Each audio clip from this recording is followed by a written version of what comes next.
آج ہم انسانی تاریخ کی ایک ایسی قدیم دستاویز کا جائزہ لے رہے ہیں۔ میرا مطلب ہے ایک ایسی تحریر جس نے شاید پہلی بار انسان کو یہ احساس دلایا کہ وہ مقدر کی کٹھ پتلی نہیں ہے۔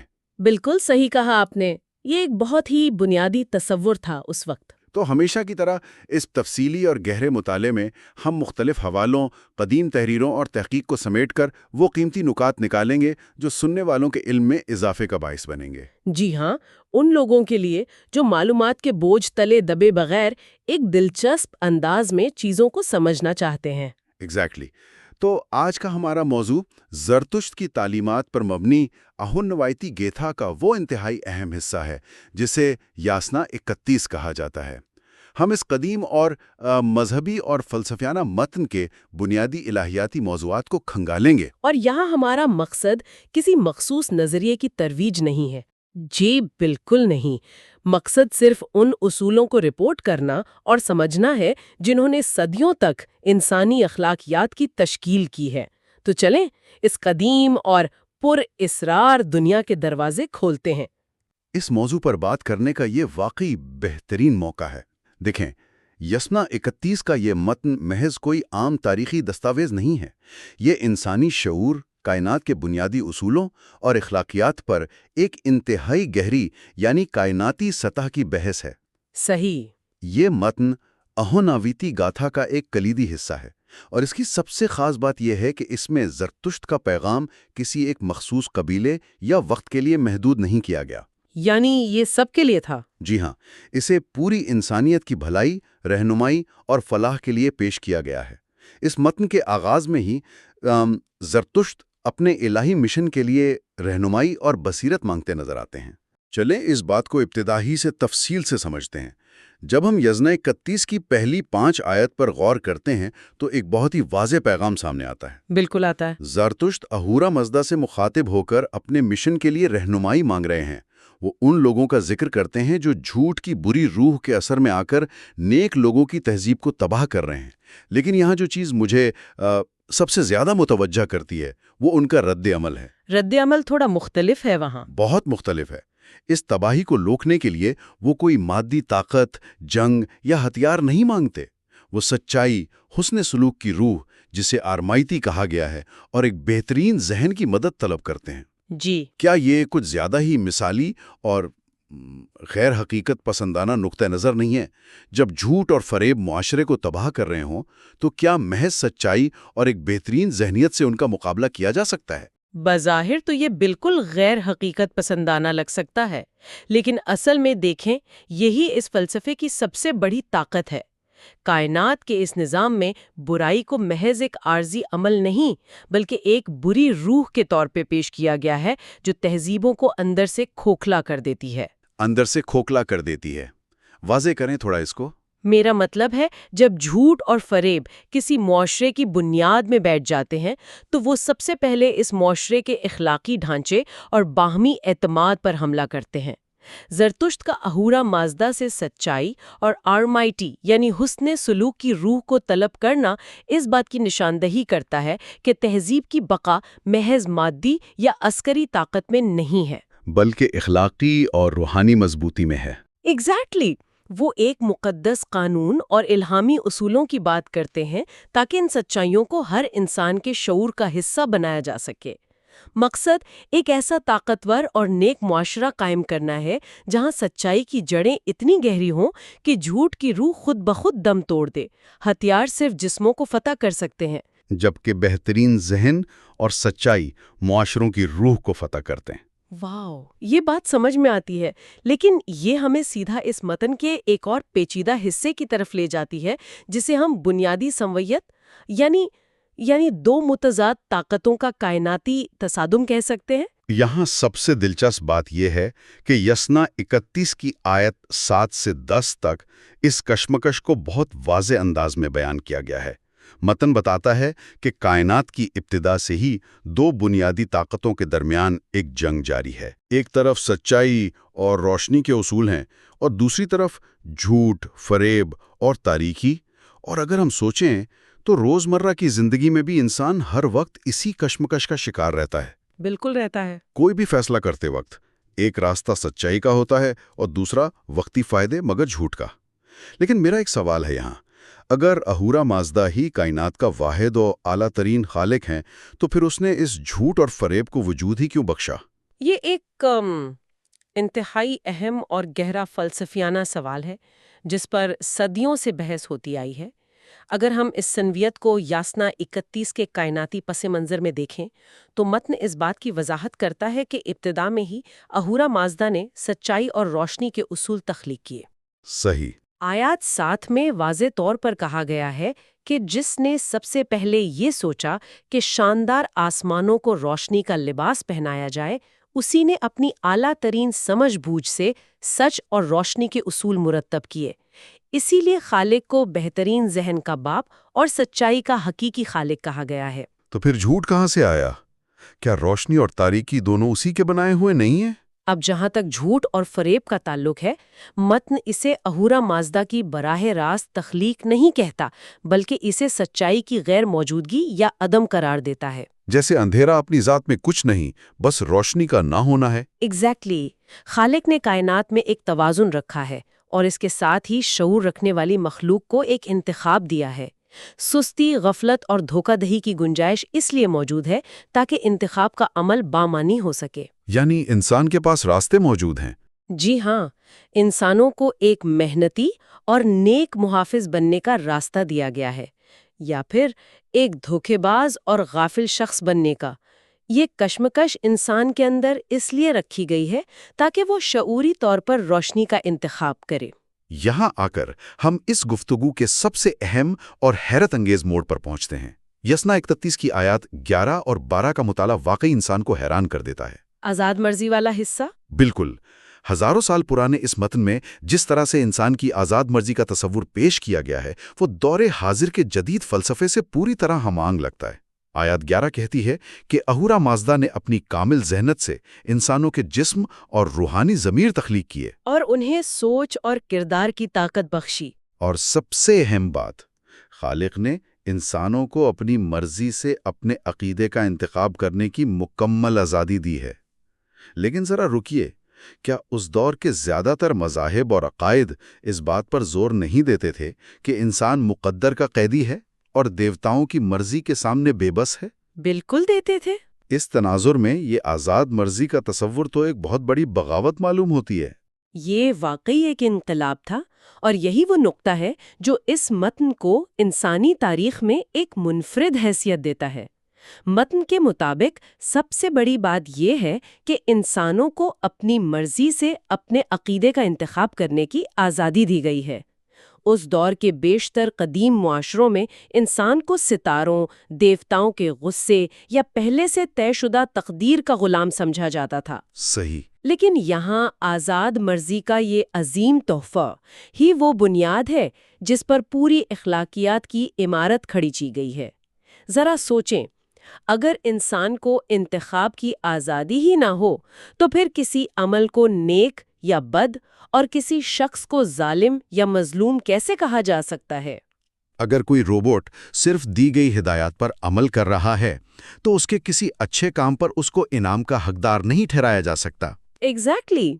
زرتشت کا یہ پیغام شعور کی بیداری کا پیغام تھا۔ آیت 12 اس کی مزید وضاحت کرتی ہے کہ چاہے کوئی سچ بولنے والا ہو یا جھوٹ بولنے والا، چاہے کوئی علم رکھنے والا ہو یا جاہل، ہر شخص اپنے دل اور ذہن کے مطابق اپنی آواز بلند کرتا ہے۔ ہر انسان کا اپنا اندرونی ضمیر اس کا فیصلہ کرتا ہے۔ جی ہاں۔ لیکن ایک منٹ، اگر انسان کو مکمل آزادی دے دی گئی ہے کہ وہ جو چاہے سوچے، جو چاہے بولے اور جو چاہے کرے، تو کیا اس سے معاشرے میں ایک افراتفری نہیں پھیل جائے گی؟ ہر شخص کا سچ اس کے اپنے دل اور ذہن کے مطابق الگ ہو سکتا ہے۔ جب انسان اپنی اس آزادی کے استعمال میں شک کا شکار ہوتا ہے تو پھر اس کی رہنمائی کون کرتا ہے؟ کیا متن انسان کو صرف آزادی دے کر اندھیرے میں بھٹکنے کے لیے چھوڑ دیتا ہے؟ یہاں پر ارمائیتی کا تصور دوبارہ سامنے آتا ہے۔ متن کے مطابق آزادی دی گئی ہے، مگر انسان کو اندھیرے میں تنہا نہیں چھوڑا گیا۔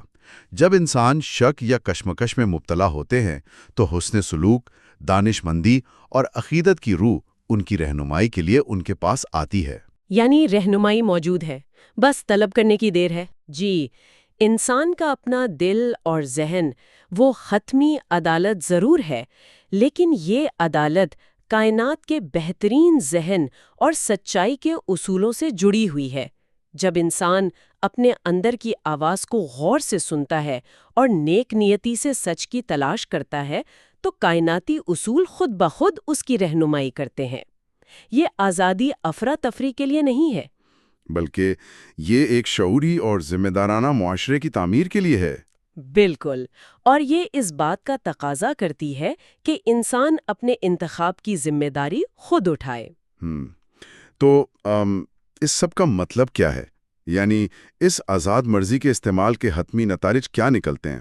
اگر ہم مان لیں کہ کوئی آسمانی طاقت قدم قدم پر مداخلت نہیں کر رہی ہے اور ہم اپنے فیصلے خود کر رہے ہیں، تو یسنا 31 کی اگلی آیات، خاص طور پر آیت 13 سے 21 تک کے حصے میں ان اعمال کے نتائج کو کس طرح بیان کیا گیا ہے؟ اعمال کے نتائج کا تصور اس متن میں انتہائی گہرا اور متوازن ہے۔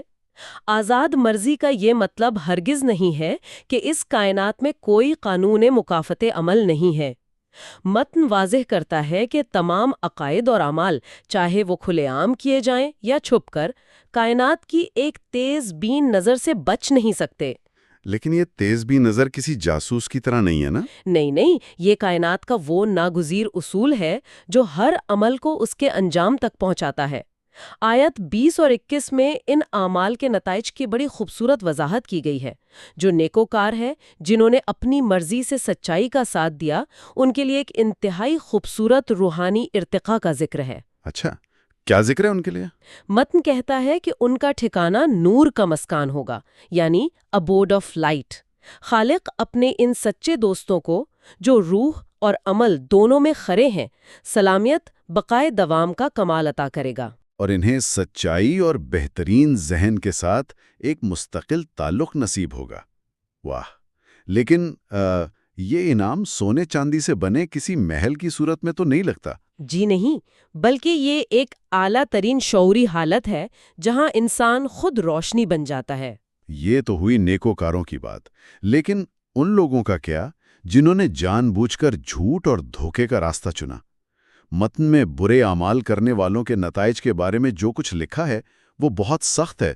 انہیں تکلیف، تاریکی، غم اور مایوسی کی ایک طویل زندگی کا سامنا کرنا پڑتا ہے۔ جی، لیکن اس میں ایک جملہ ایسا ہے جو انسان کو سوچنے پر مجبور کر دیتا ہے کہ تمہارے اپنے اعمال ہی تمہیں اس تاریخ وجود کی طرف لے کر جائیں گے۔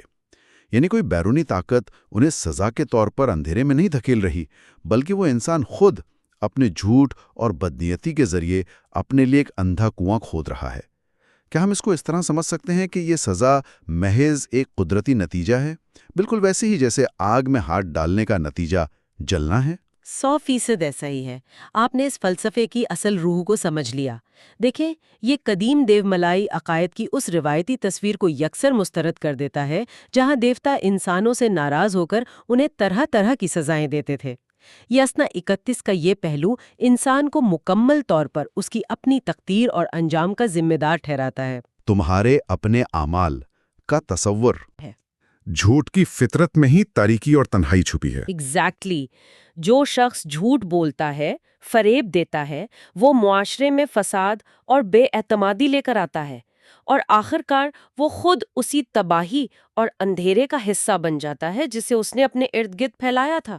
یہ ایک اٹل کائناتی قانون ہے جس میں کسی بیرونی مداخلت کی ضرورت ہی نہیں پڑتی۔ اعمال خود اپنا نتیجہ پیدا کرتے ہیں۔ یہ خود احتسابی کا ایک انتہائی کڑا اور بے لاگ معیار ہے جس سے فرار ممکن نہیں۔ اب اگر ہم اس پوری بحث کو سمیٹیں اور یاسنا 21 کی آخری آیت یعنی آیت 22 کی طرف آئیں تو یہ تمام باتیں ایک بہت ہی عملی اور خوبصورت انجام کی طرف جاتی ہیں۔ آیت 22 میں بیان کیا گیا ہے کہ ایک عقلمند انسان کے لیے یہ سب کچھ بالکل واضح ہے۔ جو شخص سچائی کو اپنے قول اور فعل میں پوری طاقت سے قائم رکھتا ہے، جو اس کی حفاظت کرتا ہے، وہ دراصل کائنات کے خالق کا سب سے قیمتی مددگار بن جاتا ہے۔ بالکل۔ یہ نقطہ انسان کو محض ایک محکوم یا غلام کے درجے سے اٹھا کر کائنات کے خالق کے دستے راست اور مددگار کے درجے پر فائز کر دیتا ہے۔ لیکن آج کے دور میں جہاں سچ اور جھوٹ واپس میں اس قدر گدمڑ ہو چکے ہیں، ایک عام انسان کس طرح کائنات کا یہ قیمتی مددگار بن سکتا ہے؟ یہ ایک بہت ہی عملی اور بار وقت سوال ہے۔ دیکھیں، کائنات کا مددگار بننے کا مطلب یہ نہیں ہے کہ انسان کو کوئی بہت بڑا معجزہ کرنا ہے۔ یہ قدیم تعلیمات ہمیں بتاتی ہیں کہ سچائی محض زبان سے ادا ہونے والا کوئی نظریہ نہیں ہے، بلکہ یہ ایک مسلسل عمل ہے۔ جی ہاں، ایک طویل جدوجہد ہے۔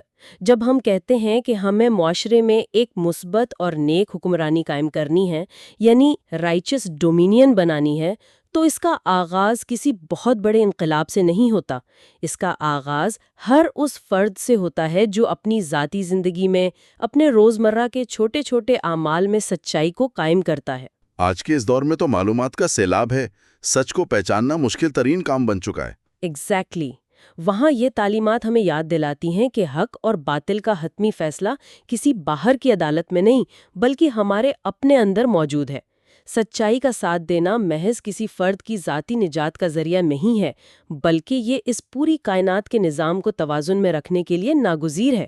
ایک عقلمند انسان وہی ہے جو اس گہری حقیقت کو سمجھے اور اپنا کردار پوری ایمانداری سے ادا کرے۔ آج ہم نے اہونیوایتی گتھا کے یسنا 31 کا جو یہ تفصیلی اور گہرا مطالعہ کیا ہے، اس سے کئی اہم فکری کشور کھلیں۔ اگر ہم آج کی اس تمام گفتگو کا نچوڑ نکالیں تو وہ کچھ یوں ہوگا کہ ہم نے دیکھا کہ قدیم ترین الہامی پیغامات کسی ایک خطے تک محدود نہیں تھے، بلکہ پوری انسانیت کے اخلاقی ارتقاء کے لیے تھے۔ صحیح۔ ہم نے اس بات پر تفصیلی غور کیا کہ کائنات میں سچ اور جھوٹ کی کشمکش محض ایک دیو ملائی کہانی نہیں ہے، بلکہ یہ ہر انسان کے اندر روزانہ لڑی جانے والی ایک جنگ ہے، اور اس جنگ میں فیصلہ کن کردار اس طاقتور ترین تحفے کا ہے جو انسان کو عطا کیا گیا ہے، یعنی اس کی آزاد مرضی، جو اسے اختیار دیتی ہے۔ بالکل، انسان کو یہ انتخاب دیا گیا ہے کہ وہ روشنی کا محافظ بنے یا تاریکی کا ساتھی۔ اور پھر ہم نے اس گہری حقیقت کو جانا کہ انسان کے یہ شعوری انتخاب ہی اس کے انجام کا فیصلہ کرتے ہیں۔ اندھیرا یا روشنی، غم یا سکون، کوئی انعام یا سزا نہیں جو باہر سے مسلط کی جائے، بلکہ یہ انسان کے اپنے روزمرہ کے اعمال کا قدرتی اور ناگزیر نتیجہ ہے۔ بے شک۔ یہ قدیم متن ہمیں یہی سکھاتا ہے کہ علم، معلومات اور فلسفہ اسی وقت قیمتی اور فائدہ مند ہوتے ہیں جب ہم انہیں سمجھ کر اپنی زندگی کا حصہ بنائیں۔ انسان کی آزادی اور اس کے چناؤ کی طاقت ہی در حقیقت اس کی حتمی منزل کا تعین کرتی ہے۔ جی بالکل، اور یہ واقعی بہت حیران کن ہے۔ ہاں، تو ہمارے سامنے جو نوٹس اور حوالے موجود ہیں وہ ایک انتہائی قدیم زرتشتی متن کے ہیں جسے اہونویتی گاتھا کا یسنا 32 کہا جاتا ہے۔ چلیں اس کے اہم نکات کو ذرا کھول کر دیکھتے ہیں۔ اس نشست کا مقصد اس تحریر میں موجود ایک زبردست نظریاتی جنگ کو سمجھنا ہے، جہاں ایک طرف نیک سوچ ہے اور دوسری طرف بری سوچ۔ اور یہ جنگ کوئی عام جنگ نہیں ہے، بلکہ شعور کی جنگ ہے۔ سچی بات بتاؤں، اس سے پہلے کہ ہم ان گہری باتوں میں جائیں، مجھے تو ان ناموں کا مطلب بھی ٹھیک سے نہیں پتا۔ یعنی یہ اہورا مزدا، گاتھا اور یسنا، یہ سب کیا ہے؟ کیا ہم اپنے سننے والوں کے لیے اسے تھوڑا آسان کر سکتے ہیں؟ بالکل، یہ بہت ضروری ہے کہ ہم پہلے بنیاد کو سمجھ لیں۔ اگر ہم ان الفاظ کو بہت ہی سادہ انداز میں دیکھیں تو گاتھا کا مطلب ہے گیت یا مناجات ہیں جو سمجھی جاتی ہیں کہ خود زرتشت نے لکھی تھیں، اور یسنا کا مطلب آپ ایک باب یا حصے کے طور پر لے سکتے ہیں۔ تو جب ہم یسنا 32 کہتے ہیں تو ہم اس گیت کے 32ویں باب کی بات کر رہے ہیں۔ ٹھیک ہے، سمجھ گیا۔ اور اہورا مزدا؟ جہاں تک اہورا مزدا کا تعلق ہے تو زرتشتی عقیدے میں یہ خدا کا نام ہے۔ اس کا مطلب ہے دانشمند رب، یا وہ ہستی جو تمام سچائی اور روشنی کا منبع ہے۔ تو بنیادی طور پر ہم ایک ایسے قدیم کلام کا تجزیہ کر رہے ہیں جو خدا کی دانشمندی اور انسان کی گمراہی کے درمیان فرق کو واضح کرتا ہے۔ زبردست، اب تصویر کچھ واضح ہو رہی ہے۔ اور یہاں یہ بات بھی واضح کرنا بہت ضروری ہے کہ ہماری اس گفتگو کا مقصد کسی خاص عقیدے، مذہب یا نظریے کی ترویج ہرگز نہیں ہے، اور نہ ہی ہم کسی پر تنقید کر رہے ہیں۔ بالکل، ہم صرف غیر جانبدارانہ تجزیہ کر رہے ہیں۔ جی، ہمارے سامنے جو تاریخی اور فلسفیانہ نوٹس موجود ہیں، ہم صرف ان میں دی گئی معلومات اور خیالات کو غیر جانبداری کے ساتھ سمجھنے کی کوشش کر رہے ہیں۔ ہم یہ دیکھنا چاہتے ہیں کہ ہزاروں سال پہلے انسان خیر اور شر کے بارے میں کیا سوچتا تھا۔ تو اگر ہم نوٹس کی طرف واپس آئیں تو یہاں نیک سوچ بمقابلہ بری سوچ کا بہت ذکر ہے۔ ہاں، یہ یسنا 32 کا سب سے مرکزی خیال ہے۔ متن کہتا ہے کہ بری سوچ کے پیروکار دراصل تکبر اور گمراہی کی پیداوار ہیں۔ یہ بری سوچ کام کیسے کرتی ہے؟ دیکھیں، یہاں جو بات سب سے زیادہ حیران کن ہے وہ یہ ہے کہ اس متن میں بدی یا شر کو کسی مادی شکل میں پیش نہیں کیا گیا، بلکہ اسے ایک ذہنی کیفیت بتایا گیا ہے۔ متن کے مطابق بدی کی ابتدا جھوٹ سے ہوتی ہے۔ جھوٹ سے؟ جی، اور یہ جھوٹ کیا کرتا ہے؟ یہ سیدھا انسانی ذہن پر حملہ کرتا ہے۔ یہ انسان کے ذہن کو الجھا دیتا ہے اور اس کی سوچنے سمجھنے کی صلاحیت کو دھندلا دیتا ہے۔ جب کوئی شخص یا معاشرہ مسلسل جھوٹ سنتا ہے تو وہ سچ اور فریب کے درمیان فرق کرنا بھول جاتا ہے۔ یعنی وہ حقیقت سے کٹ جاتا ہے۔ بالکل، اور جب ذہن الجھا جاتا ہے تو انسان ایسی حرکتیں کرنے لگتا ہے جو تباہ کن ہوتی ہیں۔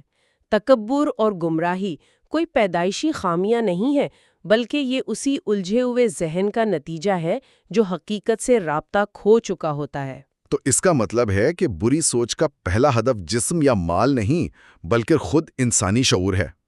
آپ کی بات سن کر مجھے آج کے دور کی یاد آ گئی۔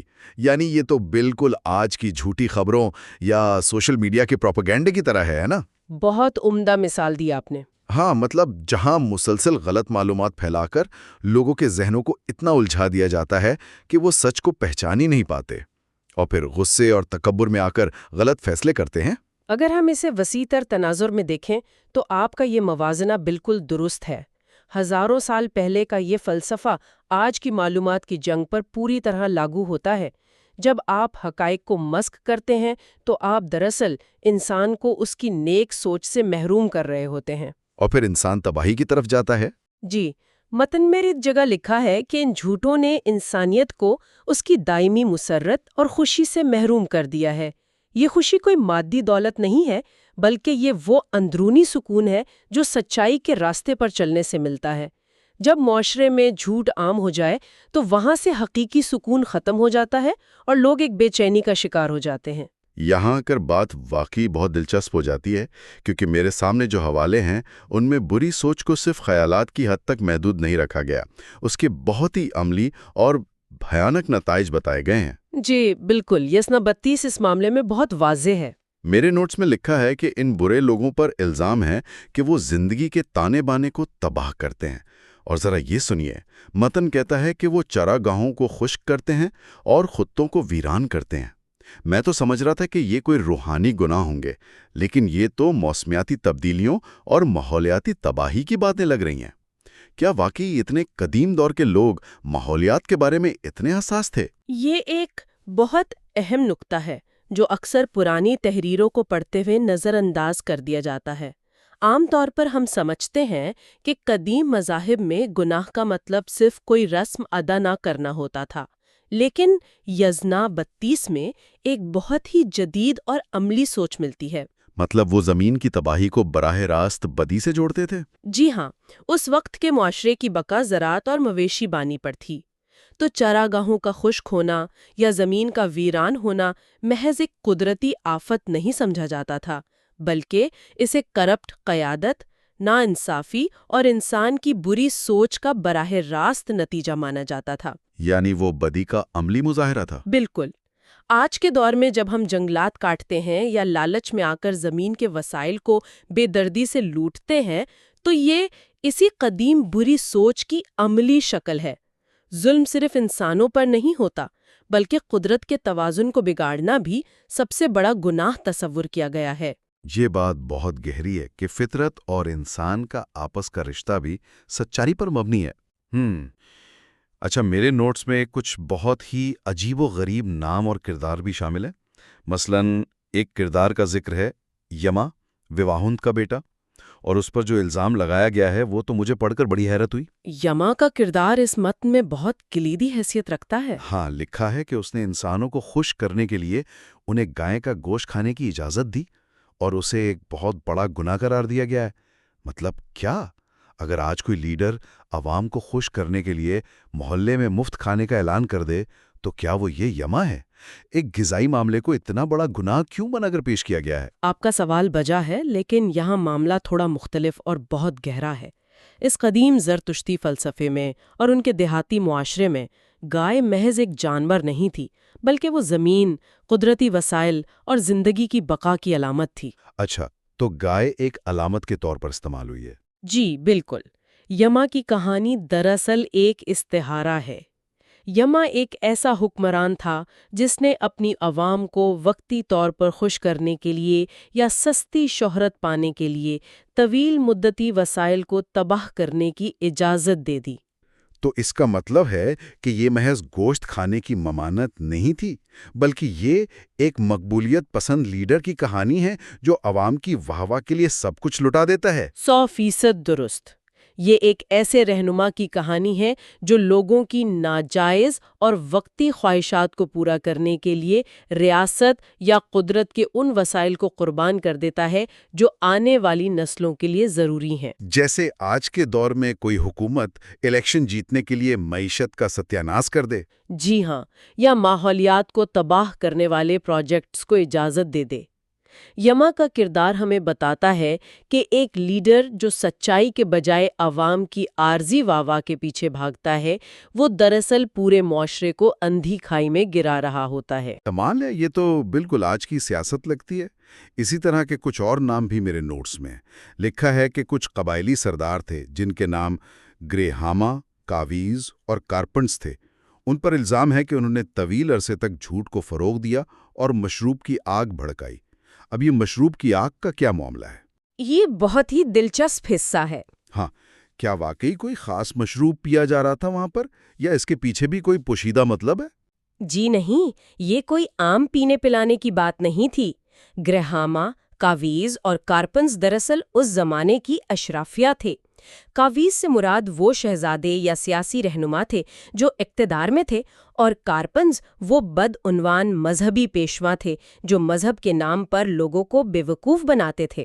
تو یہ سیاست اور مذہب کا گٹھ جوڑ تھا۔ بالکل، ان دونوں نے مل کر ایک گٹھ جوڑ بنا رکھا تھا، اور جہاں تک مشروب کی آگ کا تعلق ہے تو یہ ایک بہت ہی طاقتور استعارہ ہے۔ یہ اقتدار کے نشے کی بات ہو رہی ہے۔ جب کوئی شخص طاقت، دولت اور اثر و رسوخ کے نشے میں اندھا ہو جاتا ہے تو اسے حقائق نظر نہیں آتے، اور پھر وہ اندھے پن میں فیصلے کرتا ہے۔ جی، وہ اس مدہوشی میں ایسے ظالمانہ فیصلے کرتا ہے جو عام لوگوں کی زندگی تباہ کر دیتے ہیں۔ یہ مشروب کی آگ وہ طاقت کا غرور ہے جو انسان کو انسان نہیں رہنے دیتا۔ تو یہ کاویز اور کارپرنس دراصل کرپٹ سیاستدانوں اور منافق مذہبی رہنماؤں کا وہ گٹھ جوڑ تھا جو عوام کو کنٹرول کرنے کے لیے جھوٹ کا سہارا لیتا تھا۔ یہ سب تو بہت منطقی لگ رہا ہے، لیکن اب ایک اور چیز پر آتے ہیں جو تھوڑی پراسرار ہے۔ جی بتائیے۔ میرے نوٹس میں لکھا ہے کہ جب یہ بری سوچ اور ظلم اپنی انتہا کو پہنچ جاتا ہے تو اس کا انجام بہت بھیانک ہوتا ہے۔ متن کے مطابق برائی کو ختم کرنے کے لیے پگھلی ہوئی دھات کا سیلاب آئے گا۔ اب ایک منٹ رکیں، ابھی تک تو ہم فلسفے، ماحولیات اور نفسیات کی باتیں کر رہے تھے۔ یہ اچانک سے پگھلی ہوئی دھات کہاں سے آ گئی؟ یہ ظاہری طور پر بہت خوفناک لگتا ہے، لیکن اس کا مطلب وہ نہیں ہے جو ہم عام طور پر سمجھتے ہیں۔ ہاں، کیونکہ مجھے تو لگا کہ یہ وہی پرانا طریقہ ہے جو ہر قدیم کہانی میں لوگوں کو ڈرانے کے لیے استعمال ہوتا ہے۔ مطلب عوام کو خوفزدہ کرو کہ اگر بات نہ مانی تو آگ میں جل جاؤ گے۔ اس میں نیا کیا ہے؟ یہ ایک بہت اہم سوال کھڑا کرتا ہے، اور بظاہر یہ واقعی ایک روایتی ڈرانے والا تصور محسوس ہوتا ہے۔ لیکن اگر ہم زرتشتی فلسفے کی گہرائی میں جائیں تو اس کا مطلب محض جسمانی اذیت دینا نہیں ہے۔ تو پھر اس دھات کے سیلاب کا کیا مقصد ہے؟ اس روایت میں آگ اور پگھلی ہوئی دھات کو پاکیزگی، سچائی کی کسوٹی اور آزمائش کی علامت سمجھا جاتا ہے۔ پگھلی ہوئی دھات کا سیلاب دراصل ایک کائناتی نظام کو دوبارہ ترتیب دینے کا استعارہ ہے۔ یہ وہ وقت ہے جب سچ اور جھوٹ کو حتمی طور پر پرکھا جائے گا۔ ایک قسم کا فلٹریشن سسٹم؟ بالکل، تصور یہ ہے کہ جو لوگ سچے ہیں ان کے لیے یہ دھات گرم دودھ کی طرح نرم اور آرام دہ ہوگی، لیکن جن کے اندر جھوٹ اور بدی بھری ہے ان کے لیے یہ ان کی اپنی برائی کو پگھلا کر ختم کرنے کا عمل ہوگا۔ یہ محض ڈرانا نہیں ہے، بلکہ یہ نظام کی تطہیر کا ایک طریقہ کار بیان کیا گیا ہے جہاں دنیا کو جھوٹ کی آلودگی سے پاک کیا جانا ہے۔ اوہ، تو یہ سزا سے زیادہ صفائی کا عمل ہے۔ تو اس سب کا نتیجہ کیا نکلتا ہے؟ سزا اور جزا کا حتمی تصور کیا ہے؟ میرے نوٹس کے آخری حصے میں لکھا ہے کہ اس حتمی فیصلے کے بعد برے لوگوں کا ٹھکانہ بدترین سوچ کا مسکن ہوگا، جبکہ اچھے لوگوں کو بہترین ذہنی وجود کی دنیا میں بھیجا جائے گا۔ مجھے تو ان الفاظ نے ہی حیران کر دیا ہے۔ اور یہی اس متن کی سب سے بڑی خوبصورتی ہے۔ ہاں، یہاں کسی جسمانی جنت یا جہنم، باغوں یا آگ کے گڑھوں کا ذکر نہیں ہے۔ یہ بدترین سوچ کا مسکن کیا بلا ہے؟ یہی وہ مقام ہے جو یاسنا 32 کو دنیا کے عظیم ترین فلسفوں میں لا کھڑا کرتا ہے۔ ہزاروں سال پہلے جب دنیا مادی سزاؤں اور انعام کے تصورات میں گھری تھی، یہ متن ہمیں بتاتا ہے کہ حقیقی جنت اور جہنم کوئی جسمانی جگہ نہیں ہے۔ یہ تو واقعی ایک بہت جدید خیال ہے۔ جی، برے لوگوں کے لیے کوئی الگ سے عقوبت خانہ نہیں بنایا جائے گا، بلکہ ان کی سزا یہ ہوگی کہ وہ اپنی ہی بنائی ہوئی اندھیری، الجھی ہوئی اور ظالمانہ سوچ کے اندر ہمیشہ کے لیے قید ہو جائیں گے۔ وہ خود اپنے ذہن کے قیدی ہوں گے۔ اور راس بازوں کے لیے کیا ہے؟ ان کے لیے نام ہے بہترین ذہنی وجود کی دنیا، یعنی ایک ایسا شعور جہاں مکمل سکون، بصیرت اور سچائی کا راج ہو۔ یہ ایک ارتقائی منزل ہے جہاں انسان کا ذہن کمال تک پہنچ جاتا ہے۔ تو اگر ہم اس پوری گفتگو کو سمیٹیں تو ہمیں پتہ چلتا ہے کہ یسنا 32 محض ایک پرانی کتاب کا صفحہ نہیں ہے۔ یہ ہمیں سکھاتا ہے کہ بدی کی شروعات ذہن کو الجھانے اور گمراہ کن معلومات پھیلانے سے ہوتی ہے۔ جی، اور یہ ایک فرد تک محدود نہیں رہتی۔ بالکل، پھر یہ بدی بڑھ کر حکمرانوں کو کرپٹ کرتی ہے، ماحولیات کو تباہ کرتی ہے اور معاشرے کے تانے بانے کو بکھیر دیتی ہے۔ یما کی طرح وقتی فائدے کے لیے مستقبل کا سودا کرنا یا کوویز اور کارپنز کی طرح اقتدار کے نشے میں اندھا ہو جانا، یہ سب اسی بری سوچ کے مختلف روپ ہیں۔ اور آخر میں سچائی کی جیت ہوتی ہے جو معاشرے کو جھوٹ کی آلودگی سے پاک کرتی ہے۔ ہاں، اور بہترین ذہنی وجود کی ضمانت دیتی ہے۔ آپ نے اس کا بہترین خلاصہ کیا ہے۔ اور سامعین کے لیے بتاتے چلیں کہ آج ہم اہنویتی گاتھا کے یسنا 33 کا مطالعہ کر رہے ہیں۔ جی ہاں، یسنا 33 جو قدیم زرتشتی مذہب کے بنیادی سرچشموں میں سے ایک ہے۔ اور اس تحریر کی اہمیت اس لیے بھی بہت زیادہ ہے کیونکہ یہ سیدھا انسانی فطرت سے بات کرتی ہے۔ ہمارا مقصد بھی آج یہی ہے۔ اس تحریر کے ذریعے ہم اشا یعنی سچائی اور کائناتی نظام کے تصور کو سمجھیں گے۔ ساتھ ہی راجسوتوں کا کردار بھی دیکھیں گے۔ ہاں، راجسوت یعنی ایک کائناتی منصف، اور یہ بھی دیکھیں گے کہ ایک عام عبادت گزار کا اپنے خالق اہورا مازدا کے ساتھ روحانی تعلق کیسا ہونا چاہیے۔ چلیے اس کو کھول کر دیکھتے ہیں۔ یہاں جو سب سے حیران کن بات ہے وہ یہ ہے کہ قدیم قوانین کس طرح آج بھی انسانی فطرت کی پیچیدگیوں کو سمجھنے میں ہماری رہنمائی کرتے ہیں۔ جب میں اسے پڑھ رہی تھی نا تو مجھے لگا کہ یہ کوئی قدیم مذہبی دستاویز کم اور انسانی فطرت کا ایک مینول زیادہ ہے۔ عام طور پر جب ہم مذہبی تحریروں کی بات کرتے ہیں تو ذہن میں ایک سادہ سا تصور آتا ہے، اچھے لوگ اور برے لوگ۔ ہاں، جنت اور دوزخ کا کانسیپٹ۔ بالکل، لیکن یسنا 33 کا آغاز ہی کائنات کے قدیم قوانین سے ہوتا ہے جنہیں پرائمیول لاز کہا گیا ہے۔ اور پہلی ہی آیت میں یعنی ورس 1 میں ان قوانین کے تحت ایک منصف کا ذکر ہے جو مکمل انصاف کرتا ہے۔ اور اس انصاف کا دائرہ صرف سفید اور سیاہ تک محدود نہیں ہے۔ یہی تو عجیب بات ہے۔ تحریر واضح کرتی ہے کہ یہ منصف 3 قسم کے لوگوں کا فیصلہ کرتا ہے۔ پہلے وہ جنہوں نے اسچائی یعنی سچائی کو چنا، دوسرے وہ جنہوں نے جھوٹ کو اپنایا، اور تیسرے وہ جن میں اچھائی اور برائی دونوں شامل ہیں۔ رکیے، یہ تیسرا نقطہ مجھے واقعی بہت عجیب لگا۔ عجیب کیوں لگا آپ کو؟ دیکھیں، ایک آمیزش یعنی جس میں اچھائی اور برائی دونوں ہوں۔ قدیم دور میں تو انسان کو یا مکمل فرشتہ دکھاتے تھے یا مکمل شیطان۔ دراصل یہی اس تحریر کی سب سے بڑی خوبصورتی ہے۔ یہ اس حقیقت کو مانتی ہے کہ انسان ہمیشہ مکمل طور پر اچھا یا برا نہیں ہوتا۔ یعنی انسان ایک گرے ایریا میں بھی ایگزسٹ کرتا ہے۔ بالکل، ہم سب سے غلطیاں ہوتی ہیں پر ہم کچھ اچھے کام بھی کرتے ہیں۔ تو رازیتو کا انصاف ان دونوں پہلوؤں کو تناسب میں دیکھتا ہے۔ ایک طرح کا کائناتی کیلکولیشن ہے یہ۔ صحیح الفاظ استعمال کیا آپ نے، ایک کاسمک کیلکولیشن جہاں آپ کی ہر اچھی نیت اور ہر بری سوچ کا الگ الگ وزن کیا جاتا ہے۔ یہ امید دلاتا ہے کہ چھوٹی نیکی بھی ضائع نہیں ہوگی۔ اچھا، تو اگر انصاف اتنا باریک بین ہے تو انسان اپنے حصے کی اچھائی کو بڑھا کیسے سکتا ہے؟ اس کا جواب ہمیں ورس 2 میں ملتا ہے۔ ہاں، میں وہی آنے والی تھی۔ ہاں۔ کیونکہ عام طور پر لوگ سوچتے ہیں کہ بس دل میں اچھا سوچیں یا دعائیں مانگ لیں تو کافی ہے، لیکن یہاں عمل پر بہت زور ہے، وہاں واضح لکھا ہے کہ برائی کو صرف سوچ سے نہیں روکنا۔ بلکہ اپنے دونوں ہاتھوں کے کام سے روکنا ہے۔ ہاں، یہ تشبیہ بڑی زبردست ہے۔ اپنے دونوں ہاتھوں سے اس کا مطلب ہے مکمل فزیکل ایفرٹ، اپنی پوری طاقت لگانا۔ یعنی درس یہ ہے کہ صرف دعاؤں سے دنیا کی برائی ختم نہیں ہوگی، آپ کو میدان میں اترنا پڑے گا۔ اور اس میں ایک اور بہت اہم نکتہ ہے، جو شخص دوسروں کو اچھائی کی تلقین کرتا ہے، اس کے اس عمل کو اہورا مزدہ کے لیے ایک بہترین نذرانہ سمجھا گیا ہے۔ تو عقیدت اکیلے بیٹھ کر عبادت کرنے کا نام نہیں رہا۔ نہیں، معاشرے میں رہ کر اسے بہتر بنانا ہی اصل عقیدت ہے اس فلسفے میں۔ یعنی معاشرتی بھلائی ہی روحانیت کی بنیاد ہے۔ اور اگر معاشرے کی بات چلی ہے تو ورس 3 میں ایک اور انقلابی بات آتی ہے۔ آپ کلاس سسٹم والی بات کر رہی ہیں؟ بالکل، اس دور میں طبقاتی نظام کتنا مضبوط تھا، بادشاہ اور کسان کا کوئی مقابلہ ہی نہیں تھا۔ لیکن تحریر کہتی ہے کہ چاہے کوئی اعلیٰ نسب ہو یا کسان ہو، یا کسی پر انحصار کرنے والا عام شخص ہو، جو بھی اچھی مخلوق کی پرورش کرے گا وہ گڈ مائنڈ کے دائرے میں رہے گا۔ کیا یہ اس دور کے سوشل سٹرکچر پر ایک ڈائریکٹ حملہ نہیں تھا؟ اس سے کہیں زیادہ معزز ہے۔ آج کی کارپوریٹ دنیا کے لیے بھی یہ بہترین مثال ہے۔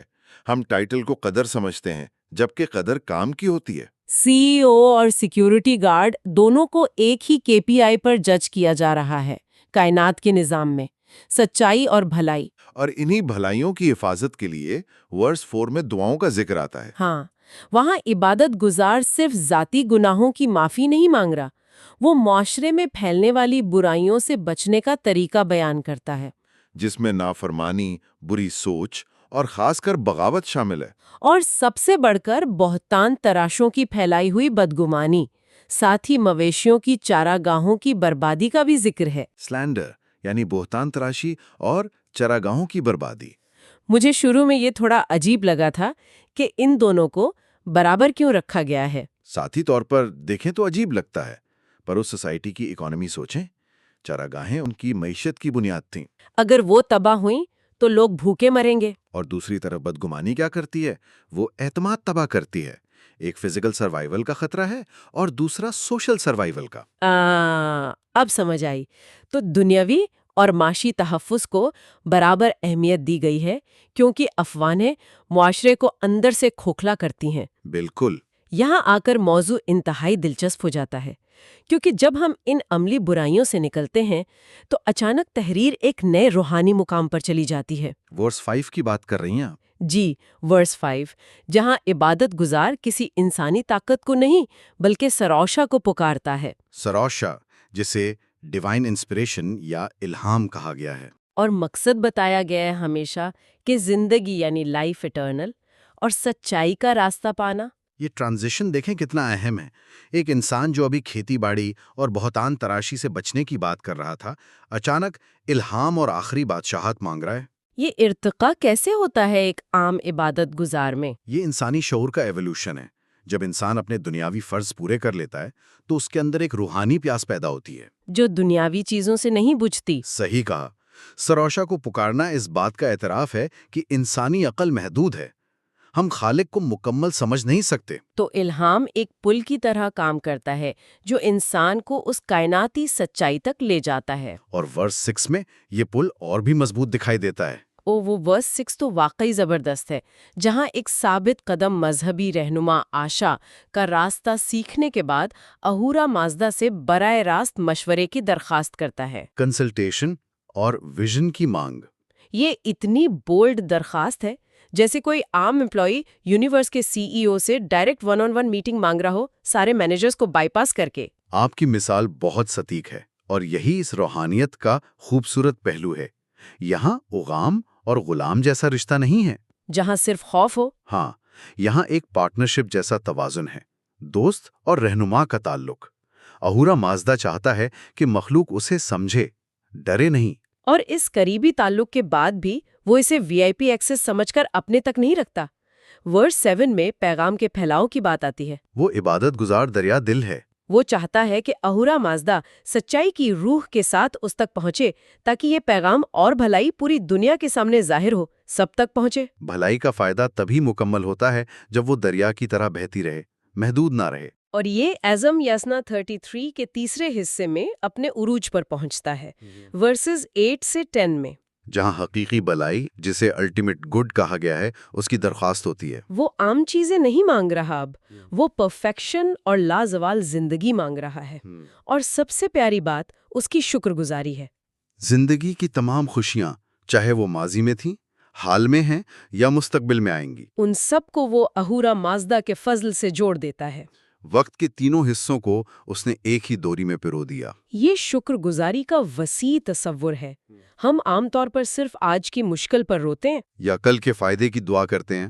لیکن ان پرانی خوشیوں کو ماننا ایک بڑی بات ہے۔ خیر، اس راستے پہ چلنا آسان تو نہیں ہے نا۔ اسی لیے تو ورسز 11 سے 13 میں روحانی طاقت کی درخواست کی گئی ہے۔ اہورا مازدا سے استقامت اور روحانی ہمت مانگی گئی ہے، اور ہولی ارمائٹی کے ذریعے شعور کو سچائی سے منور کرنے کی دعا۔ وہ جانتا ہے کہ معاشرے میں اگر اچھا کرنا ہے تو صرف نیت کافی نہیں، طاقت اور لوگوں کا اعتماد بھی چاہیے۔ بنا ٹرسٹ کے کوئی فلسفی کام نہیں آتی۔ اگر ہم اسے بڑے تناظر میں دیکھیں تو یہ تمام درخواستیں آخر میں ایک مکمل قربانی کی شکل اختیار کر لیتی ہیں۔ آپ ورس 14 کی طرف اشارہ کر رہے ہیں؟ جی، ورس 14 اس تحریر کا عروج ہے۔ یہاں زارتشت سب کچھ سمجھ چکے ہیں، اب کوئی دنیاوی دعا باقی نہیں رہی۔ اب صرف سرنڈر باقی ہے، مکمل تسلیم۔ زارتشت اپنا وجود، اپنے اعمال، اپنی اچھی سوچ کا بہترین حصہ نذرانہ کر دیتے ہیں، اپنا سب کچھ زیرو کر دیتے ہیں۔ اپنے الفاظ اور اپنی اسپرچل اتھارٹی اس سچائی پر وقف کر دیتے ہیں۔ یہ عقیدت کی سب سے اعلیٰ سطح ہے۔ یہاں انسان کی ایگو یعنی انا فنا ہو جاتی ہے، ناتی سچائی باقی رہتی ہے۔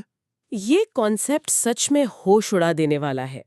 آج کے دور میں جہاں ہر کوئی اپنا وجود ثابت کرنے میں لگا ہے، اپنی انا کو اعلیٰ مقصد کے لیے مٹا دینا واقعی اہم ہے۔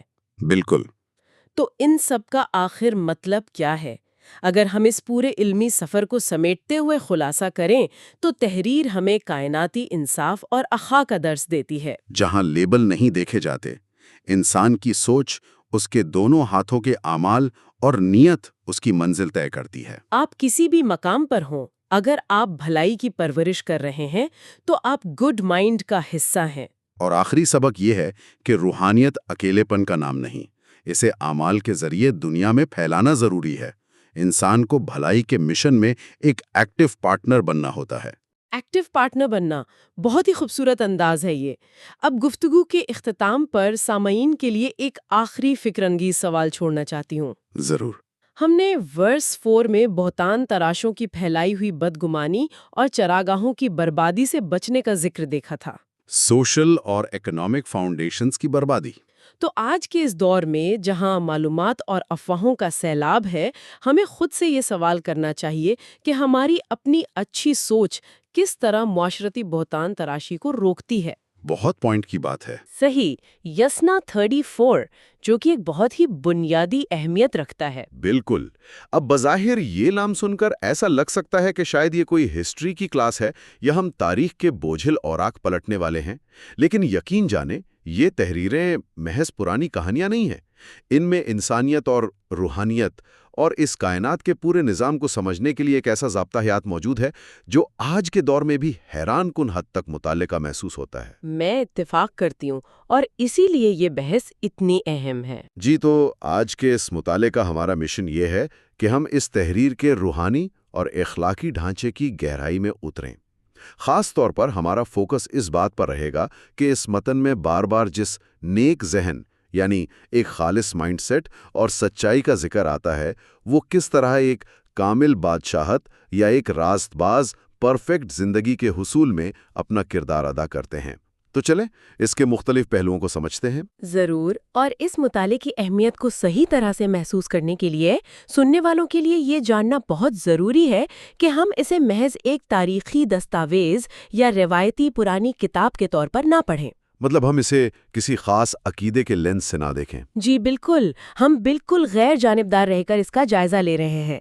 جب ہم یسنا 34 کے ان نوٹس کو دیکھتے ہیں تو دراصل ہم انسانی اخلاقیات اور ایک الہامی یا خدائی اختیار کے درمیان موجود اس پیچیدہ تعلق کو سمجھنے کی کوشش کر رہے ہوتے ہیں جس پر اس دور کے لوگوں نے بہت گہرا غور کیا تھا۔ جو کہ ایک بہت بڑی بات ہے اتنے پرانے دور کے لحاظ سے۔ بالکل بڑی بات ہے۔ یہ متن ہمیں بہت واضح انداز میں بتاتا ہے کہ انسان کے اندر کیا چل رہا ہے، اس کی سوچ کیسی ہے، اور پھر وہ باہر کی دنیا میں کیسا برتاؤ کرتا ہے۔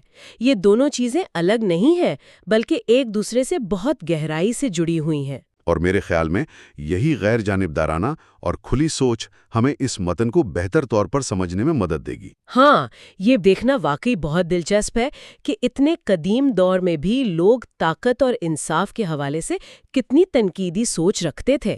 ہم یہاں کسی خاص مذہبی نظریے کی تبلیغ نہیں کر رہے بلکہ اس کمال کے فلسفی کو ڈیکوڈ کر رہے ہیں جو ان سورسز میں موجود ہے۔ ایگزیکٹلی۔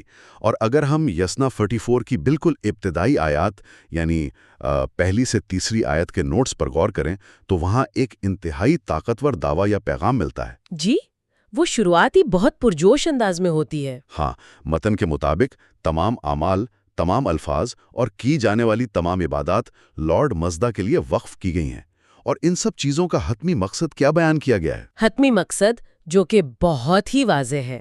بالکل، مقصد ہے لافانیت، ایک سچی اور راست باز زندگی، اور ایک ایسی کامل بادشاہت کا قیام جہاں سب کچھ اپنے بہترین توازن میں ہو۔ ان آیات میں ایک واضح عہد نظر آتا ہے جہاں انسان اپنے ہر عمل اور ہر لفظ کو ایک اعلیٰ سچائی کے سامنے پیش کر رہا ہے۔ یہ کمٹمنٹ بہت اہم ہے۔ لیکن یہاں مجھے ایک چیز نے سوچنے پر مجبور کیا، کیا واقعی صرف اعمال کو وقف کر دینا کافی ہے؟ یہاں جو بات سب سے زیادہ دلچسپ ہے وہ یہ ہے کہ کمال کا یہ راستہ صرف اعمال کے دکھاوے سے طے نہیں ہوتا۔ مطلب صرف ظاہری اعمال کچھ نہیں ہے؟ بالکل نہیں۔ کمال تک پہنچنے کے لیے اور درست سوچ کو اپنانے کے لیے جو چیز سب سے زیادہ ضروری قرار دی گئی ہے وہ نیک ذہن ہے۔ نیک ذہن یعنی گڈ مائنڈ۔ جی، دوسری آیت میں اس کو بہت ہی خوبصورتی سے واضح کیا گیا ہے کہ انسان کے اچھے اعمال کسی خلا میں اچانک سے پیدا نہیں ہو جاتے۔ وہاں لکھا ہے کہ یہ اعمال ایک نیک ذہن سے متاثر ہو کر ایک نیک روح سے جنم لیتے ہیں۔ ایک ایسی روح جو سچائی کے راستے پر مضبوطی سے چلتی ہو۔ ہاں، اس کا سیدھا سا مطلب یہ ہے کہ بیرونی اعمال چاہے وہ کتنے ہی اچھے کیوں نہ لگیں، وہ تب تک خالص نہیں مانے جائیں گے جب تک کہ ان کا سورس یعنی دماغ اور نیت سچائی کے اصولوں پر پوری طرح کاربند نہ ہو۔ اس کو سمجھنے کے لیے ہم اپنے ارد گرد کی ایک بہت ہی سادہ سی مثال لے سکتے ہیں۔ فرض کریں ایک پانی کا چشمہ ہے۔ اگر اس چشمے کا منبع یعنی جہاں سے پانی زمین سے پھوٹ رہا ہے وہ تہہ صاف و شفاف ہے تو اس میں سے نکلنے والا پانی بھی ہمیشہ میٹھا اور پینے کے لائق ہوگا۔ بہت اچھی مثال دی آپ نے۔ ہاں، لیکن اگر وہ اندرونی منبع ہی گدلا ہے، اس میں زہر ملا ہوا ہے، تو باہر سے اس پانی کو جتنا مرضی چھان لیں وہ کبھی اصل میں صاف نہیں ہو سکتا۔ بالکل، وہ جڑ سے ہی خراب ہے۔ بالکل اسی طرح یسنا 33 کی یہ فلسفی ہمیں بتاتی ہے کہ خالص اور سچے اعمال کے لیے ذہن کا نیک ہونا ایک بنیادی ناقابل سمجھوتا شرط ہے۔ کوئی صرف ظاہری طور پر اچھے کام کر کے یا کھوکھلے الفاظ بول کر وہ پرفیکشن حاصل نہیں کر سکتا جس کا ذکر تیسری آیت میں ہے۔ اور اسی تیسری آیت میں ایک اور بہت ہی گہری بات یہ چھپی ہے کہ وہ درست سوچ یا رائٹ تھنکنگ کو انسانی ارتقاء کا واحد راستہ مانتے ہیں۔ مطلب روحانیت اندھی تقلید نہیں ہے۔ جی بالکل، اندھی تقلید نہیں ہے۔ یہ نہیں ہے کہ بس بغیر سوچے سمجھے کچھ رسومات ادا کر لی گئیں، بلکہ یہ شعوری طور پر پورے ہوش و حواس کے ساتھ نیک ذہن کو اپنانے کی بات ہے۔ یہ تو ایک بہت ہی ماڈرن اور لاجیکل اپروچ لگتی ہے۔ ہاں، یہ ذہنیت کی وہ ڈیولپمنٹ ہے جو انسان کو حقیقی معنوں میں سچائی کی طرف لے کے جاتی ہے۔ جب تک ذہن صحیح سمت میں نہیں سوچ رہا، قدم خود بخود صحیح راستے پر نہیں پڑ سکتے۔ یہ تو ہو گئی ذہن اور سوچ کی بات، لیکن اس متن میں آگے چل کر ایک اور چیز نے مجھے بہت حیران کیا، اور وہ ہے آگ کا ذکر۔ ہاں، مقدس آگ کا تصور بہت ہی گہرا ہے اس میں۔ جی، اگر ہم چوتھی آیت کی طرف آئیں تو یہاں ایک بہت ہی حیران کن اور طاقتور علامت کا استعمال کیا گیا ہے، مقدس آگ۔ اس آیت میں آگ کو لارڈ مزدا کی طاقت کہا گیا ہے، جو سچائی کے ذریعے انتہائی طاقتور اور تیز تر ہے۔ ہاں، یہ کوئی عام آگ نہیں ہے۔ بالکل، عام طور پر جب ہم آگ کا سوچتے ہیں تو تباہی کا خیال آتا ہے، جلانے کا خیال آتا ہے، لیکن یہاں اس آگ کا کردار یک طرفہ یا صرف جلانے والا نہیں ہے۔ یہ آگ ایک ہی وقت میں دو بالکل مختلف کام کر رہی ہے۔ ایسا کیوں ہے؟ یہ جو دوہرے کردار والا پہلو ہے، یہ اس پورے متن کے اہم ترین اور سب سے شاندار حصوں میں سے ایک ہے۔ چوتھی آیت کی تشریح کے مطابق یہ مقدس آگ نیک اور سچے لوگوں کے لیے ایک بہت بڑی خوشی، رہنمائی اور مدد کا باعث ہے۔ جیسے ایک روشنی جو اندھیرے میں راستہ دکھاتی ہو۔ بالکل، ایک روشنی کی طرح ہے جو انہیں گرمی دیتی ہے، سہارا دیتی ہے۔ لیکن تصویر کا دوسرا رخ دیکھیں تو جو لوگ بدعنوان ہیں، جو ظلم کرتے ہیں، ان کے لیے یہی آگ ان کی برائیوں کو بے نقاب کرنے کا ذریعہ بن جاتی ہے۔ مطلب یہ کہ ان کے لیے ایک طرح کی وارننگ یا سزا ہے۔ جی، اگر ہم اسے آج کے دور کے حساب سے سمجھیں تو یہ دراصل احتساب یا اکاؤنٹیبلٹی کا ایک بہت بڑا استعارہ ہے۔ آگ حقائق کو چھپنے نہیں دیتی، وہ چیزوں کو جلا کر ان کی اصل حقیقت سامنے لے آتی ہے۔ یعنی وہ روشنی ڈال کر معاشرے کے اور خود انسان کے اندر چھپے ہوئے اندھیروں اور برائیوں کو بالکل واضح کر دیتی ہے۔ ایک طرح سے یہ اس سرچ لائٹ کی طرح ہے جو اندھیرے کمرے میں ان کونوں کو روشن کر دیتی ہے جہاں سارا کچرا چھپایا گیا ہو۔ یہ سرچ لائٹ والی تشبیہ بہت زبردست ہے۔ اور یہ احتساب کا جو تصور ہے، یہ ہمیں سیدھا 5ویں آیت کی طرف لے جاتا ہے، جو سچ کہوں تو مجھے ذاتی طور پر بہت زیادہ متاثر کن لگی۔ اس آیت میں ایک براہ راست سوال پوچھا گیا ہے کہ اے مزدا، آپ کی طاقت کیا ہے؟ آپ کی پناہ کا جواز کیسے ثابت ہوتا ہے؟ یہ واقعی ایک بہت بولڈ سوال ہے۔ ذرا سوچیں، کوئی بھی طاقتور ہستی، چاہے وہ دنیاوی حکمران ہو یا کوئی الہامی طاقت، وہ اپنی طاقت کا، اپنے روب کا جواز کیسے پیش کرتی ہے؟ متن اس کا جو جواب دیتا ہے وہ آج کے جدید دور کے لیے بھی ایک زبردست سبق ہے۔ اور وہ جواب کیا ہے؟ جواب میں کہا گیا ہے کہ یہ جواز سچائی، ایک مہربان ذہن اور سب سے بڑھ کر غریبوں کی حفاظت کے ذریعے ثابت ہوتا ہے۔ یہ حصہ واقعی اس قدیم تحریر کی سماجی اور اخلاقی گہرائی کو پوری طرح بے نقاب کرتا ہے۔ اگر تاریخ پر نظر دوڑائی جائے تو عام طور پر طاقت کا جو تصور رہا ہے وہ تسلط، خوف، رعب اور دوسروں کو دبا کر رکھنے سے جوڑا جاتا ہے۔ جی، لوگ اپنی طاقت کا مظاہرہ جنگیں جیت کر یا محل بنا کر کرتے تھے۔ بالکل، لیکن یہاں اس متن میں طاقت کا اصل جواز کمزوروں اور غریبوں کی حفاظت میں بنہا ہے۔ اس کا مطلب یہ ہے کہ اس فلسفی میں روحانیت کا تعلق صرف تنہائی میں کسی غار میں بیٹھ کر عبادات کرنے سے نہیں ہے، بلکہ اس کا براہ راست تعلق سماجی انصاف سے ہے۔ ایگزیکٹلی۔ اگر ایک معاشرے میں طاقتور لوگ کمزوروں کا استحصال کر رہے ہیں، غریبوں کو کچل رہے ہیں، تو وہاں چاہے کتنی ہی عبادت کیوں نہ ہو رہی ہو، وہاں نیک ذہن اور سچائی کا کوئی وجود نہیں ہو سکتا۔ مطلب سچی حکمرانی تبھی تسلیم کی جاتی ہے جب وہ کمزور طبقے کو پناہ اور تحفظ فراہم کرے۔ ہاں، متن یہی واضح کرتا ہے کہ خدائی اختیار کا ثبوت ہی غریبوں کی حفاظت ہے۔ یہ نقطہ اتنا اہم ہے کہ اگر آج کے دور کے لیڈر صرف اس ایک لائن کو سمجھ لیں تو دنیا کا نقشہ بدل سکتا ہے۔ اور اسی تناظر میں جب ہم 8ویں اور 9ویں آیت پر آتے ہیں تو گفتگو کا رخ اچانک ان لوگوں کی طرف مڑ جاتا ہے جو اس سماجی اور اخلاقی ذمہ داری کو ماننے سے انکار کر دیتے ہیں۔ ظالموں اور استحصال کرنے والوں کی طرف۔ جی، ان آیات میں ان ظالموں کا ذکر کیا گیا ہے جو احکامات کو نہیں مانتے، جو اپنی طاقت کے نشے میں کمزوروں پر ظلم کرتے ہیں اور جن کے دشمنانہ اعمال کی وجہ سے پورے معاشرے میں خوف، مایوسی اور تباہی پھیلتی ہے۔ یہ آیات ان لوگوں کی ذہنیت کو بے نقاب کرتی ہیں جو سچائی سے کوسوں دور رہتے ہیں۔ مجھے ان آیات کی جو منظر کشی ہے وہ بہت متاثر کن لگتی ہے۔ ہاں، خاص طور پر 9ویں آیت میں تو ایک بہت ہی کمال کی اور تھوڑی سی خوفناک منظر کشی کی گئی ہے۔ اس میں ان لوگوں کا ذکر ہے جو روح تقوی یا جو سچی عقیدت ہے اس کو جان بوجھ کر ٹھکراتے ہیں۔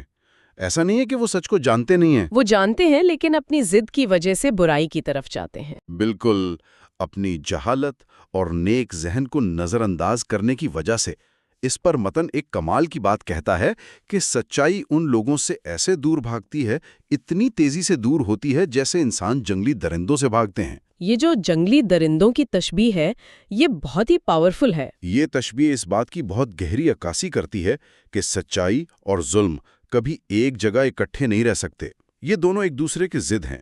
اگر کوئی شخص مسلسل ظلم، جھوٹ اور استحصال کا راستہ چنتا ہے تو سچائی اس سے فطری طور پر اسی طرح گھبرا کر دور ہو جاتی ہے۔ جیسے ہر زندہ چیز ایک وحشی درندے کو دیکھ کر اپنی جان بچانے کے لیے بھاگتی ہے۔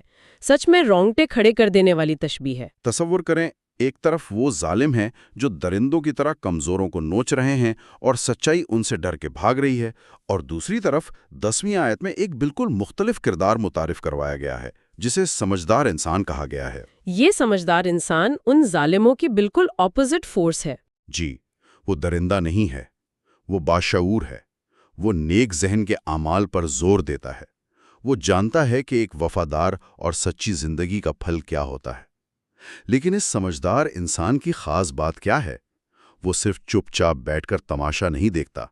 یہی تو اس فلسفی کا کمال ہے۔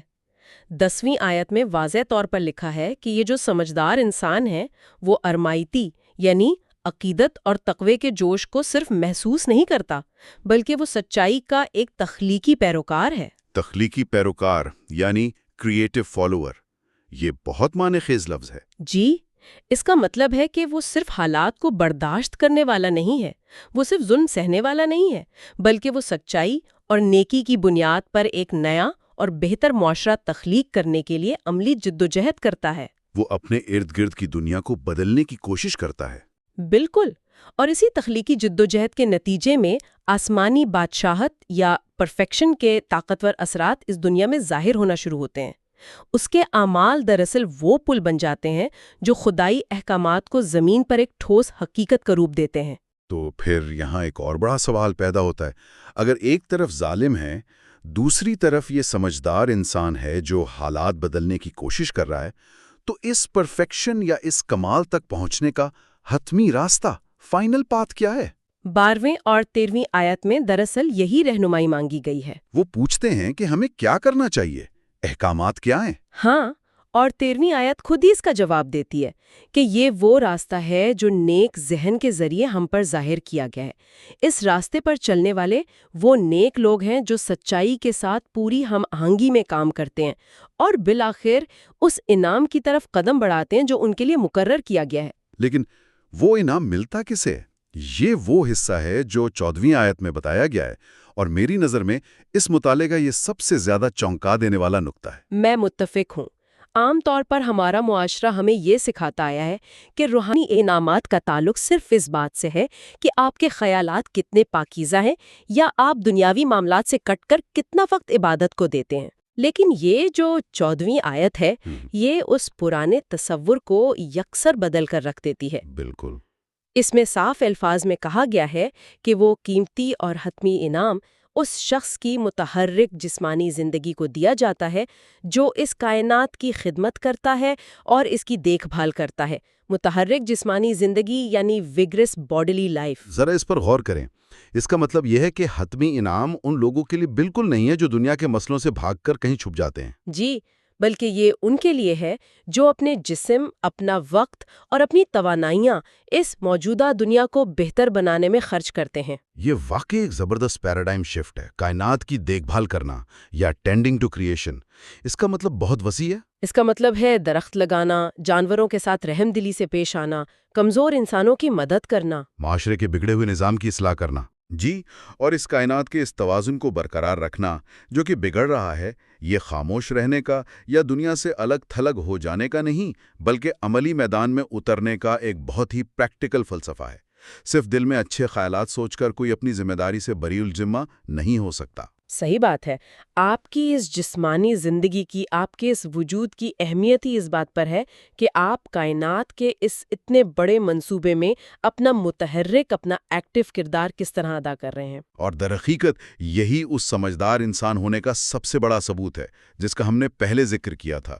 جب وہ شخص سچائی کی روح سے رہنمائی حاصل کرتا ہے تو وہ اپنی سمجھ بوجھ کے ذریعے تخلیق کے اس فائدہ مند منصوبے کو عملی طور پر آگے بڑھاتا ہے۔ یہ ایک مسلسل عمل ہے، یہ کوئی ایک دن کا کام نہیں ہے۔ بالکل، اور اسی لیے 15ویں آیت جو کہ اس حصے کا اختتام ہے، وہ ایک بہت ہی خوبصورت اور گہری دعا پر مبنی ہے۔ جی، اس میں مانگا گیا ہے کہ بہترین تعلیمات اور اعمال کو ہم پر ظاہر کیا جائے تاکہ نیک ذہن اور سچائی کے ذریعے اس وجود کو، اس موجودہ دنیا کو نئی زندگی دی جا سکے، اسے ری جنریٹ کیا جا سکے۔ یہ کسی ایسی دنیا کی بات نہیں ہو رہی جو ختم ہو چکی ہے، بلکہ ایک ایسے نظام کی بات ہو رہی ہے جو مسلسل خود کو بہتر کرنے کی، خود کو نیا بنانے کی صلاحیت رکھتا ہے، بشرطے کہ انسان اپنا کردار ادا کرے۔ تو اگر ہم یسنا 34 کے اس پورے تفصیلی جائزے کا نچوڑ نکالیں تو ہم صاف دیکھتے ہیں کہ یہ قدیم متن ذاتی اخلاقیات، سماجی انصاف اور الہی احکامات کو الگ الگ ڈبوں میں نہیں رکھتا، بلکہ انہیں ایک ہی مضبوط لڑی میں پروتا ہے۔ یہ پورا سفر شروع ہوتا ہے خیالات اور ذہن کی پاکیزگی سے، اور پھر یہ باہر نکل کر سماجی ذمہ داری اور غریبوں کی حفاظت کی طرف جاتا ہے۔ یہ ظالموں کی روش سے، ان کے درندہ پن سے خبردار کرتا ہے، اور بالآخر یہ ایک بڑا پیغام دیتا ہے کہ روحانی کمال صرف دنیاوی معاملات سے فرار حاصل کرنے میں نہیں، بلکہ اس کائنات کی عملی دیکھ بھال اور اس وجود کو بہتر بنانے میں ہے۔ اور آج کی اس جدید دنیا میں یہ جاننا بہت اہم ہے کہ ہم ایک ایسے دور میں رہ رہے ہیں جو معلومات کے بوجھ تلے دبا ہوا ہے، جہاں ہر طرف شور، ہنگامہ اور خلفشار ہے۔ بالکل صحیح کہا آپ نے۔ ایسے میں سچائی اور نیک ذہن کی یہ قدیم فلسفی ہمیں آج بھی ایک بہت کلیئر راستہ دکھاتی ہے۔ یہ ہمیں سکھاتی ہے کہ چیزوں کو تنقیدی نگاہ سے کیسے دیکھنا ہے۔ یہ بتاتی ہے کہ طاقت کا اصل اور جائز استعمال کمزوروں کی حفاظت ہے، نہ کہ ان پر روب جمانا۔ ہاں، اور یہ کہ ایک بامقصد زندگی وہ ہے جو صرف اپنے ذاتی فائدے کے لیے نہیں بلکہ پوری تخلیق کی بہتری کے لیے ایک ایکٹیو پارٹیسپینٹ کے طور پر گزاری جائے۔ یہ فلسفہ آج کے دور کے بہت سے اخلاقی اور ماحولیاتی مسائل کا ایک پریکٹیکل حل پیش کرتا ہے۔ اس میں کوئی شک نہیں، اور آج کے اس ڈیپ ڈائیو کا اختتام ہم ایک ایسے گہرے اور فکر انگیز خیال پر کرنا چاہیں گے جو سننے والوں کو بھی تھوڑا سا بے چین کرے گا اور سوچنے پر مجبور کر دے گا۔ ہم نے اس پوری گفتگو میں دیکھا کہ یزنا 34 کے مطابق حتمی انعام کا تعلق صرف نیک خیالات رکھنے سے نہیں، بلکہ جسمانی طور پر اس کائنات اور تخلیق کی دیکھ بھال کرنے سے ہے۔ جی، ایک متحرک جسمانی زندگی کی اہمیت واضح ہے۔ ہم بات کر رہے ہیں زرتشتی گاتھا کے یسنا 43 کی، جسے اشٹاوتی گاتھا بھی کہا جاتا ہے۔ صحیح۔ تو ہمارا آج کا جو مشن ہے نا، وہ بہت واضح ہے۔ ہمیں اس قدیم تحریر میں سے دو انتہائی طاقتور تصورات کو سمجھنا ہے۔ اور وہ تصورات ہیں کیا؟ پہلا تصور ہے نیک ذہن، جسے وہاں وہ منا کہا گیا ہے، اور دوسرا ہے سچائی اور نیکی، جسے آشا کا نام دیا گیا ہے۔ یہ دونوں تصورات واقعی بہت گہرے ہیں۔ بالکل، مطلب یہ اتنے گہرے ہیں کہ آج کی جدید دنیا کے کئی مسائل کا حل ان میں چھپا معلوم ہوتا ہے۔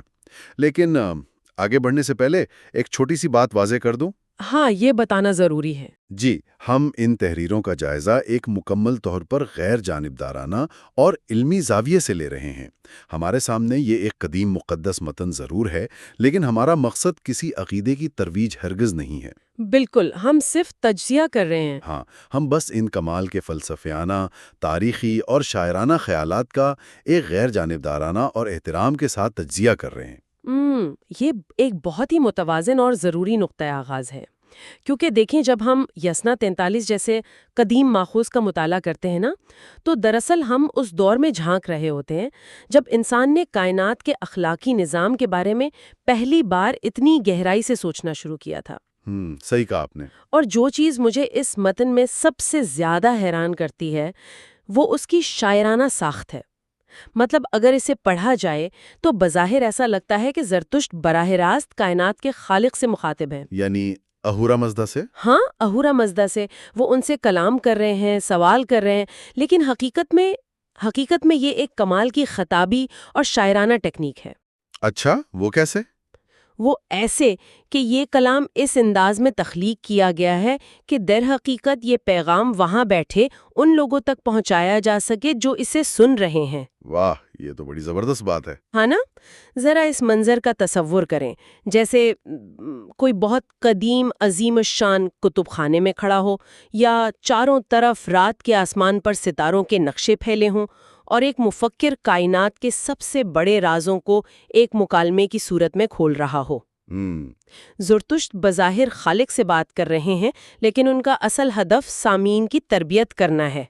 یہ بالکل ایسا ہی ہے جیسے آج کل کوئی انٹرویو یا پینل ڈسکشن ہو رہی ہو، جہاں دو لوگ بات تو آپس میں کر رہے ہوتے ہیں، لیکن ان کا اصل مقصد کیمرے کے اس پار بیٹھے لوگوں تک معلومات پہنچانا ہوتا ہے۔ بالکل درست مثال دی آپ نے۔ اچھا، چلے اس بات کی گہرائی میں چلتے ہیں۔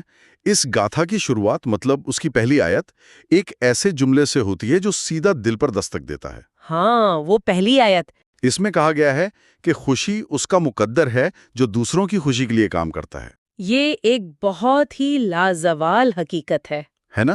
ذرا اس بات پہ غور کیا جائے، آج کے دور میں ہم اپنی ذات کی فکر اور ہر وقت بھاگ دوڑ والے کلچر کی بات کرتے ہیں، جہاں ہر انسان بس اپنی انفرادی کامیابی اور ذاتی خوشی کے پیچھے بھاگ رہا ہے۔ بالکل، ہر کوئی بس اپنے لیے سوچتا ہے۔ لیکن یہ 3000 سال پرانا متن ایک بالکل الٹ بات کر رہا ہے۔ یہ کہہ رہا ہے کہ خوشی کوئی ایسی چیز نہیں ہے جسے کوئی اکیلے اپنے لیے جمع کر سکے، بلکہ یہ ایک بائی پروڈکٹ ہے جو اس وقت ملتی ہے جب کوئی دوسروں کے لیے آسانیاں پیدا کرتا ہے۔ بالکل، اور اگر ہم اس نقطے کو کائنات کی بڑی تصویر سے جوڑ کر دیکھیں تو یہ محض کوئی اخلاقی نصیحت نہیں ہے۔ زرتشتی فلسفے میں اسے باقاعدہ ایک کائناتی قانون کے طور پر پیش کیا گیا ہے۔ اور اس پہلی بات کے ساتھ متن میں ایک اور گہری التجا جڑی ہوئی ہے۔ وہ التجا ہے ایک طویل، مکمل اور باوقار زندگی کی۔ لیکن یہ طویل اور مکمل زندگی حاصل کیسے ہوتی ہے؟ یہی تو اصل بات ہے۔ یہاں دو الفاظ استعمال ہوئے ہیں۔ پہلا ہے ارمایتی، جس کا مطلب ہے درست سوچ کی روح یا سچی نیت، اور دوسرا ہے وہومنا، یعنی نیک ذہن۔ نیک ذہن، صحیح؟ ہاں، تو جب کوئی انسان اپنی زندگی کو اس نیک ذہن کے حوالے کر دیتا ہے تو اس کا رویہ اور نیت بالکل شفاف ہو جاتی ہے۔ وہ دوسروں کی خوشی کے لیے کام کرنے کو ایک بوجھ نہیں سمجھتا، بلکہ وہ اسے خوشی خوشی کرتا ہے۔ بالکل، وہ اسے اپنے وجود کا حصہ بنا لیتا ہے، اور یہیں سے ایک مکمل اور طویل زندگی کی بنیاد پڑتی ہے۔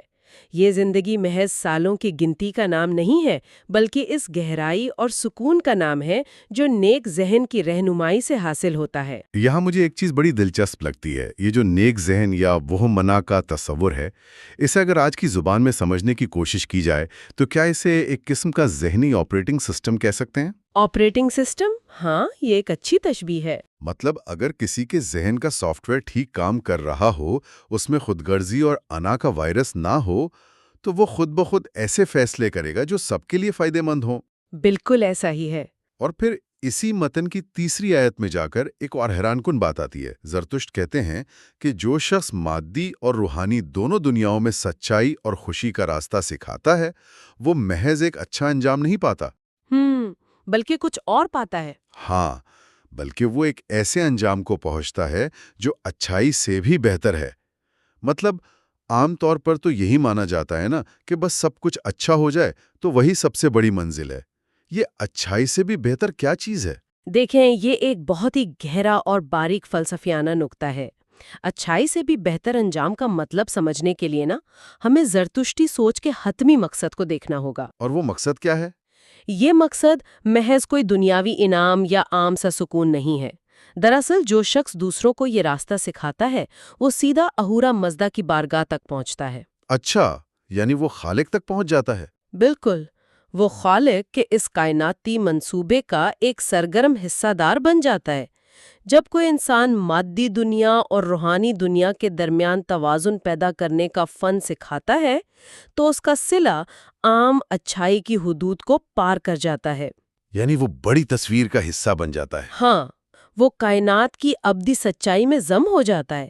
یہ اس بات کی طرف اشارہ ہے کہ علم بانٹنا اور دوسروں کے لیے روشنی بننا انفرادی نیکی کرنے سے کہیں زیادہ بڑا اور عظیم کام ہے۔ تو اگر نیکی اور سچائی کا یہ راستہ اتنی بڑی خوشی کی طرف لے جاتا ہے تو پھر ذہن میں یہ سوال پیدا ہوتا ہے کہ اس پورے نظام کو بنایا کس نے ہے؟ بالکل، یہ سوال تو اٹھتا ہے۔ اور اگر کوئی اس راستے پر نہ چلے تو پھر کیا ہوتا ہے؟ چوتھی اور پانچویں آیت جب اس طرف آتی ہے تو اہورا مزدا کا ایک بہت ہی جلال والا تصور پیش کیا جاتا ہے۔ ہاں، وہاں ان کا زبردست تعارف ہے۔ زرتشت انہیں ایک مقدس اور طاقتور محسن اور تخلیق کے اولین ماخذ کے طور پر پہچانتے ہیں، یعنی وہ طاقت جس نے اس پوری کائنات کے اخلاقی اصول طے کیے ہیں۔ صحیح۔ اور یہاں ایک بہت ہی دو ٹوک اور سخت اصول سامنے آتا ہے جسے ہم جزا اور سزا کا قانون کہتے ہیں۔ مطلب کوئی درمیانی راستہ نہیں ہے، واضح ہے کہ اچھے کے لیے اچھا اور برے کے لیے برا۔ بالکل۔ اور یہ فیصلہ کیسے ہوتا ہے؟ متن اس کے لیے آگ کی بھڑکتی ہوئی شان اور سچائی یعنی آشا کا ذکر کرتا ہے۔ یہ جو جزا اور سزا کا قانون ہے نا، یہ کائنات کے ایک زبردست اخلاقی توازن کی نشاندہی کرتا ہے۔ زرتشت جب اہورا مزدا کو تخلیق کے اولین ماخذ کے طور پر دیکھتے ہیں تو انہیں یہ بھی ادراک ہوتا ہے کہ کائنات کے آخری موڑ پر کیا ہونے والا ہے۔ ہاں، انجام کیا ہوگا؟ اور جیسا کہ آپ نے آگ کا ذکر کیا، قدیم فلسفے میں آگ محض جلانے یا تباہ کرنے والی چیز نہیں ہے، بلکہ یہ روشن کرنے، پاک کرنے اور پرکھنے کی علامت ہے۔ جیسے سونے کو آگ میں ڈال کر اس کی کھوٹ نکالی جاتی ہے، بالکل ویسے ہی آشا یعنی سچائی کا قانون انسان کے اعمال کو پرکھتا ہے۔ زبردست۔ یہ ادراک زرتشت کے لیے کوئی خشک نظریاتی سبق نہیں تھا، بلکہ ایک انتہائی گہرا روحانی تجربہ تھا۔ وہ محسوس کر رہے تھے کہ کائنات میں سچ اور جھوٹ کو الگ کرنے کی ایک زبردست طاقت موجود ہے جو اپنا کام کر کے رہتی ہے۔ یہاں بات واقعی بہت دلچسپ ہو جاتی ہے۔ کیوں؟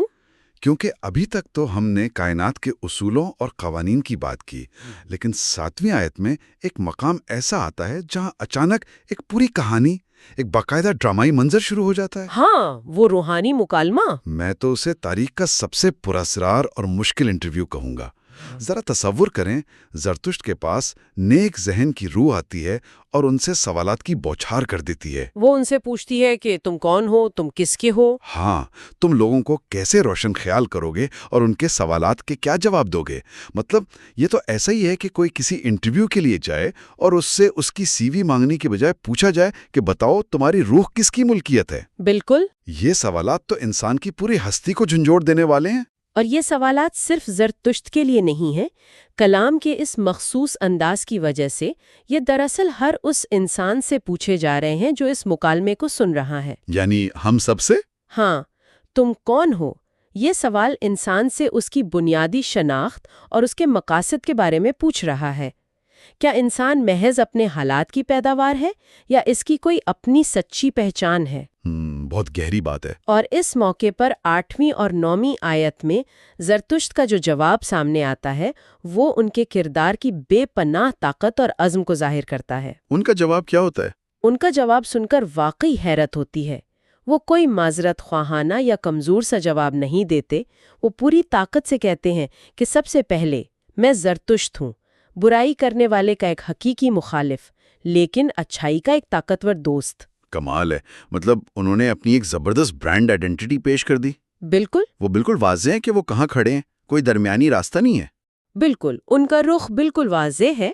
اور پھر جب ان سے انٹرویو کا اگلا سوال پوچھا جاتا ہے کہ تم کیا چنو گے، تو وہ اسی پاکیزگی والی آگ کے سامنے کھڑے ہو کر اعلان کرتے ہیں کہ میں پوری طاقت اور استطاعت سے سچائی کا تحفہ چنتا ہوں۔ یہاں سے زرتشتی سوچ کا سب سے اہم ستون ابھرتا ہے، اور وہ ہے انتخاب کا فلسفہ۔ انتخاب یعنی چوائس۔ ہاں، انسان کوئی کٹھ پتلی نہیں ہے، بلکہ اسے سچ اور جھوٹ، روشنی اور اندھیرے کے درمیان شعوری طور پر کچھ چننا ہوتا ہے۔ زرتشت نے سچائی کو چنا، اور اس طرح انہوں نے ایک نمونہ قائم کیا کہ جب کائنات سوال کرے تو جواب کتنا مضبوط ہونا چاہیے۔ لیکن حقیقت یہ ہے کہ یہ انتخاب کر لینا اور اس پر ڈٹے رہنا کوئی آسان کام تو نہیں ہے۔ بالکل آسان نہیں ہے۔ 11ویں آیت میں اس کا ذکر ہے نا، جب آپ سچ کا راستہ چنتے ہیں اور خاص طور پر جب آپ اعلان کرتے ہیں کہ آپ برائی کرنے والوں کے حقیقی مخالف ہیں، تو پھر مخالفت بھی اسی شدت سے سامنے آتی ہے۔ ہاں، سختیاں تو آتی ہیں۔ متن اس بات کو نظر انداز نہیں کرتا۔ وہ بتاتا ہے کہ جب زرتشت کو نیک ذہن سے روشنی ملی تو انہیں فوراً اندازہ ہو گیا کہ یہ کام بہت مشکل ہے۔ انہیں معلوم تھا کہ اس پیغام کو پھیلانے کے راستے میں زبردست سختیاں آئیں گی، لیکن ان کا عزم یہ تھا کہ وہ پیچھے نہیں ہٹیں گے۔ اور یہاں ایک اور دلچسپ بات آتی ہے 12ویں آیت میں، وہ ہے پیغام لانے والے پیغمبر سروشا کے حوالے سے جو روشن خیالی لے کر آتے ہیں۔ یعنی جب انسان ایک مشکل راستے پر چلتا ہے تو کائنات اسے اکیلا نہیں چھوڑتی۔ بالکل، کائنات باطنی رہنمائی اور الہام عطا کرتی ہے۔ یہیں پر 15ویں آیت میں اس پوری گفتگو کا سب سے حیران کن حصہ سامنے آتا ہے۔ یہاں جو بات سب سے حیران کن ہے وہ یہ ہے کہ ذرا سوچیں، ایک رہنما جو سچائی کا پرچار کر رہا ہے اور اسے چاروں طرف سے مخالفت کا سامنا ہے، اس کا سب سے بڑا ہتھیار یا اس کا سب سے بڑا اثاثہ کیا ہونا چاہیے؟ عام طور پر تو لوگ یہی سوچیں گے کہ اسے کوئی بہت بڑی فوج چاہیے یا بے پناہ دولت چاہیے۔ بالکل، لیکن متن اس کا ایک ایسا جواب دیتا ہے جو آج کی جدید لیڈرشپ کی کتابوں کو بھی سوچنے پر مجبور کر دے۔ وہ کیا جواب ہے؟ متن بتاتا ہے کہ نیک ذہن ایک انتہائی شاندار یقین دہانی کرواتا ہے کہ غور و فکر کرنے والا مطمئن ذہن ہی سب سے بہترین اثاثہ ہے۔ مطمئن ذہن، واہ! ہاں، ایک پرسکون سوچنے سمجھنے والا دماغ۔ جب انسان اندر سے مطمئن ہوتا ہے تبھی وہ باہر کے طوفانوں کا مقابلہ کر سکتا ہے۔ غصہ، جلد بازی اور فرسٹریشن کبھی بھی سچائی کے راستے پر چلنے والوں کے ہتھیار نہیں ہو سکتے۔ ایک منٹ، مجھے یہاں تھوڑا سا اختلاف کرنے دیں۔ جی بتائیں۔ ہم آج کی دنیا میں رہتے ہیں، چاہے کارپوریٹ کلچر ہو یا سیاست، ہر جگہ یہ سکھایا جاتا ہے کہ سمجھوتا یا کمپرومائز ایک بہت بڑی قائدانہ خوبی ہے۔ ہم کہتے ہیں کہ تھوڑا لو اور تھوڑا دو۔ ہاں، یہ تو سکھایا جاتا ہے۔ لیکن اس متن میں ایک انتہائی سخت اصول بیان کیا گیا ہے کہ ایک رہنما کو کبھی بھی برے کام کرنے والوں کے ساتھ سمجھوتا نہیں کرنا چاہیے اور نہ ہی انہیں خوش کرنے کی کوشش کرنی چاہیے۔ تو کیا آج کی جدید اور پیچیدہ دنیا کے لحاظ سے یہ اصول تھوڑا سا زیادہ سخت اور غیر عملی نہیں لگتا؟ یہ ایک بہترین اور بہت چپتا ہوا سوال ہے۔ بظاہر واقعی ایسا لگتا ہے کہ یہ اصول آج کی دنیا میں کام نہیں کرے گا، لیکن ہمیں یہاں روزمرہ کے چھوٹے موٹے لین دین اور بنیادی اخلاقی اصولوں کے درمیان فرق کو سمجھنا ہوگا۔ متن یہ نہیں کہہ رہا کہ کسی تجارتی معاہدے میں بات چیت نہ کی جائے، بلکہ وہ یہ کہہ رہا ہے کہ جب بات کائنات کے بنیادی اصولوں یعنی سچ اور جھوٹ کی ہو تو وہاں برائی کرنے والوں کے ساتھ مصالحت پسندی نہیں کی جا سکتی۔ اس کی کیا وجہ ہے؟ اس کی وجہ بھی متن میں بڑی واضح بتائی گئی ہے، کیونکہ ایسے لوگ بہرحال سچے اور نیک لوگوں کو اپنا دشمن ہی سمجھتے ہیں۔ آپ ان کو راضی کرنے کے لیے کتنا ہی جھک جائیں، ان کا بنیادی مقصد سچائی کو نقصان پہنچانا ہی رہے گا۔ صحیح۔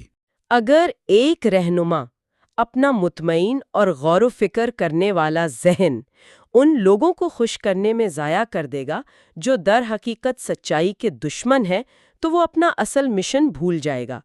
اس لیے اخلاقیات کے معاملے میں کوئی سمجھوتا نہیں ہو سکتا۔ یہ تو واقعی ذہن کے دریچے کھولنے والی بات ہے۔ یہ بالکل ایسا ہی ہے جیسے انٹرنیٹ پر کسی ٹرول کو بحث کر کے راضی کرنے کی کوشش کرنا۔ بالکل درست مثال ہے۔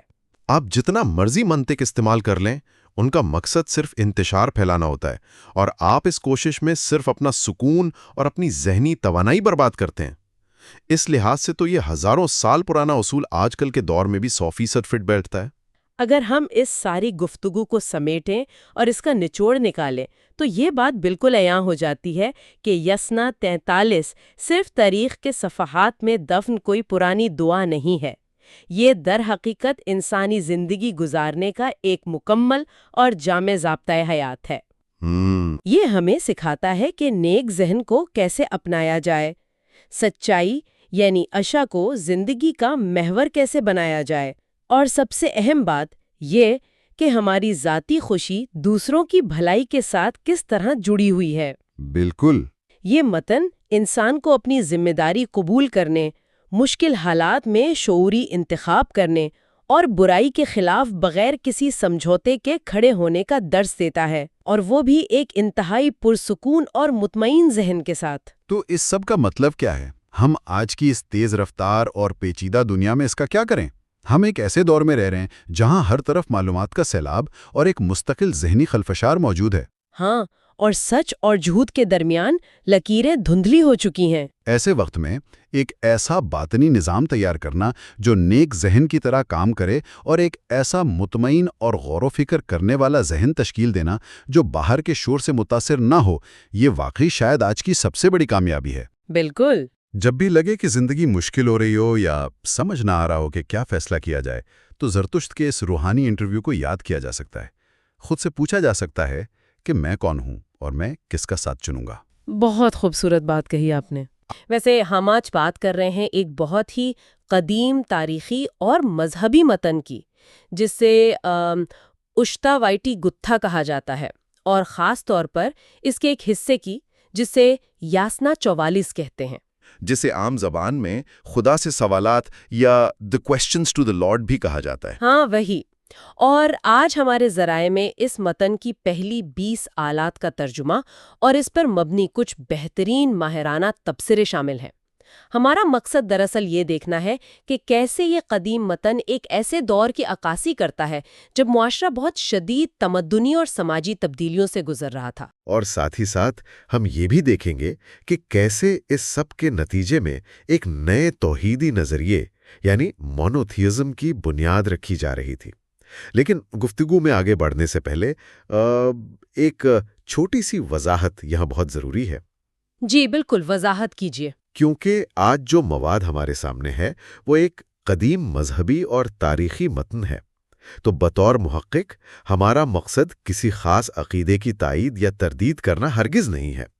ہمارا کام صرف ان ذرائع میں موجود خیالات اور نظریات کو غیر جانبداری کے ساتھ سامنے لانا ہے، تاکہ ان سماجی حالات کو سمجھا جا سکے۔ بہت خوب، یہ وضاحت واقعی ضروری تھی۔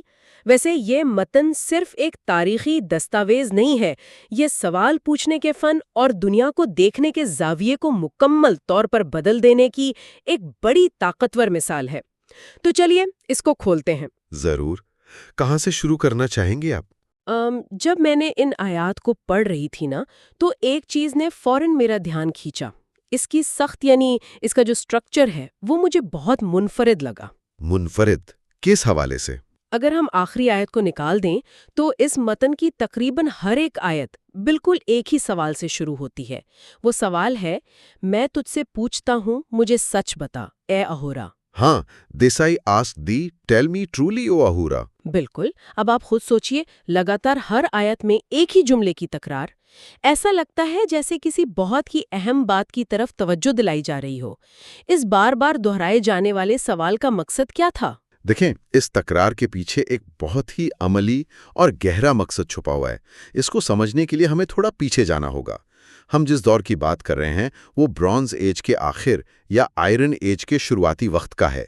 یہ ایک خانہ بدوش اور زرعی معاشرہ تھا۔ یعنی وہاں لکھنے پڑھنے کا رواج نہیں تھا؟ صحیح سمجھیے آپ، کتابیں تو ہوتی نہیں تھیں۔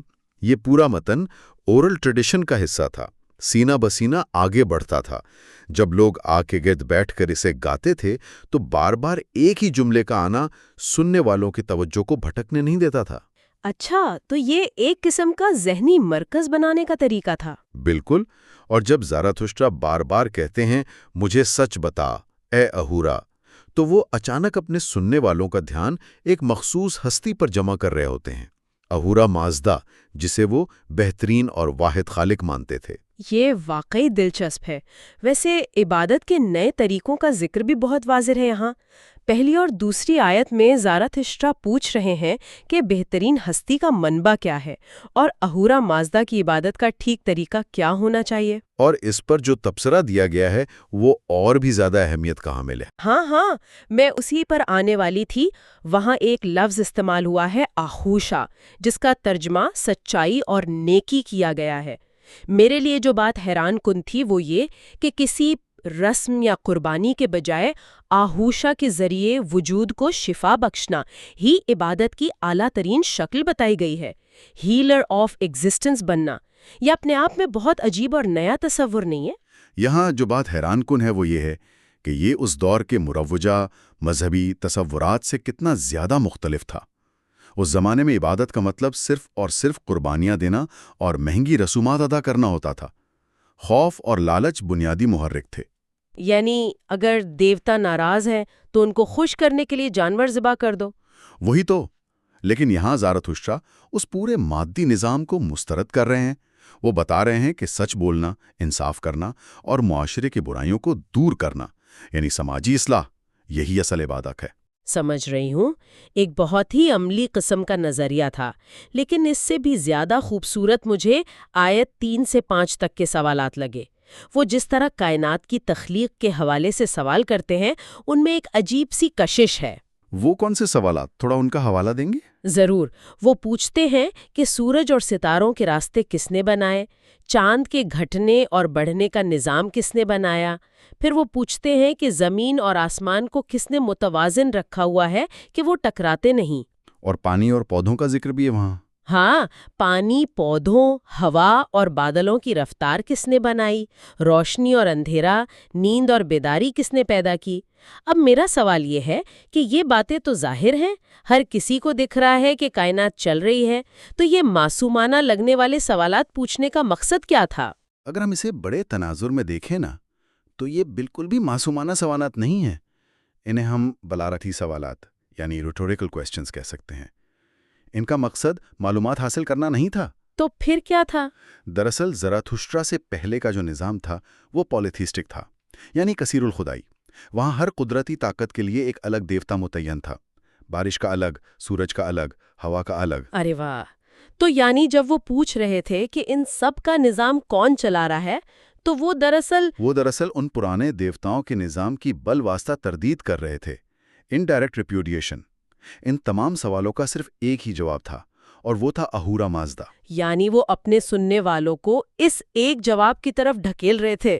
انہوں نے ایک ہی تیر سے ان تمام چھوٹے بڑے دیوتاؤں کی چھٹی کر دی۔ ہاں بالکل۔ انہوں نے کائنات کی ساری طاقت کو ایک ہی توحیدی ہستی میں مرکوز کر دیا۔ یہ اس دور کے حساب سے ایک بہت بڑا ذہنی انقلاب تھا۔ صحیح بات ہے، یہ مجمع عام میں کھڑے ہو کر صدیوں پرانے عقائد پر سیدھا حملہ تھا۔ اور دیکھیں، جب آپ کثیر الخدائی نظام کو چیلنج کرتے ہیں تو آپ صرف عقائد پر حملہ نہیں کر رہے ہوتے، آپ اس معاشرے کے طاقت کے نظام یا پاور سٹرکچر کو سیدھا چیلنج کر رہے ہوتے ہیں۔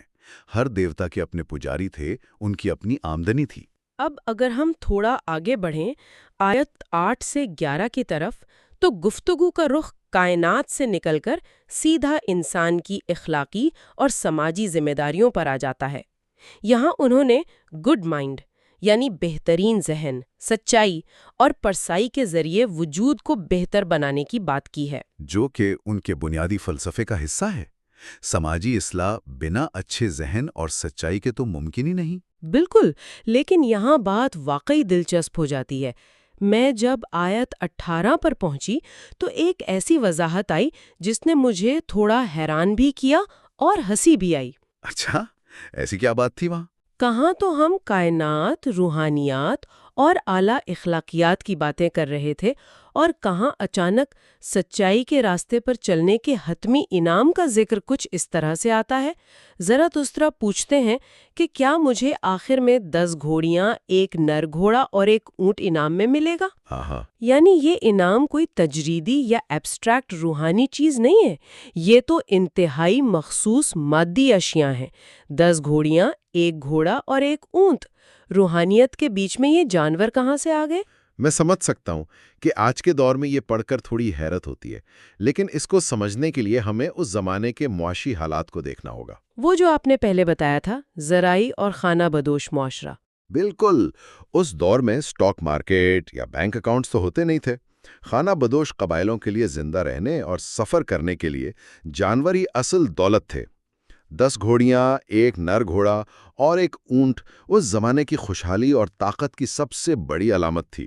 یعنی اس دور کا پرائیویٹ جیٹ اور محل سمجھ لیں اس کو۔ صحیح مثال دی آپ نے۔ اور وہاں مناسبت یہ ہے کہ زراتھشٹرا روحانی پرفیکشن اور لفانیت کی بات تو کرتے ہی ہیں، لیکن ساتھ ہی وہ یہ مادی انعام بھی بتاتے ہیں۔ یعنی دنیا اور آخرت دونوں کی بھلائی۔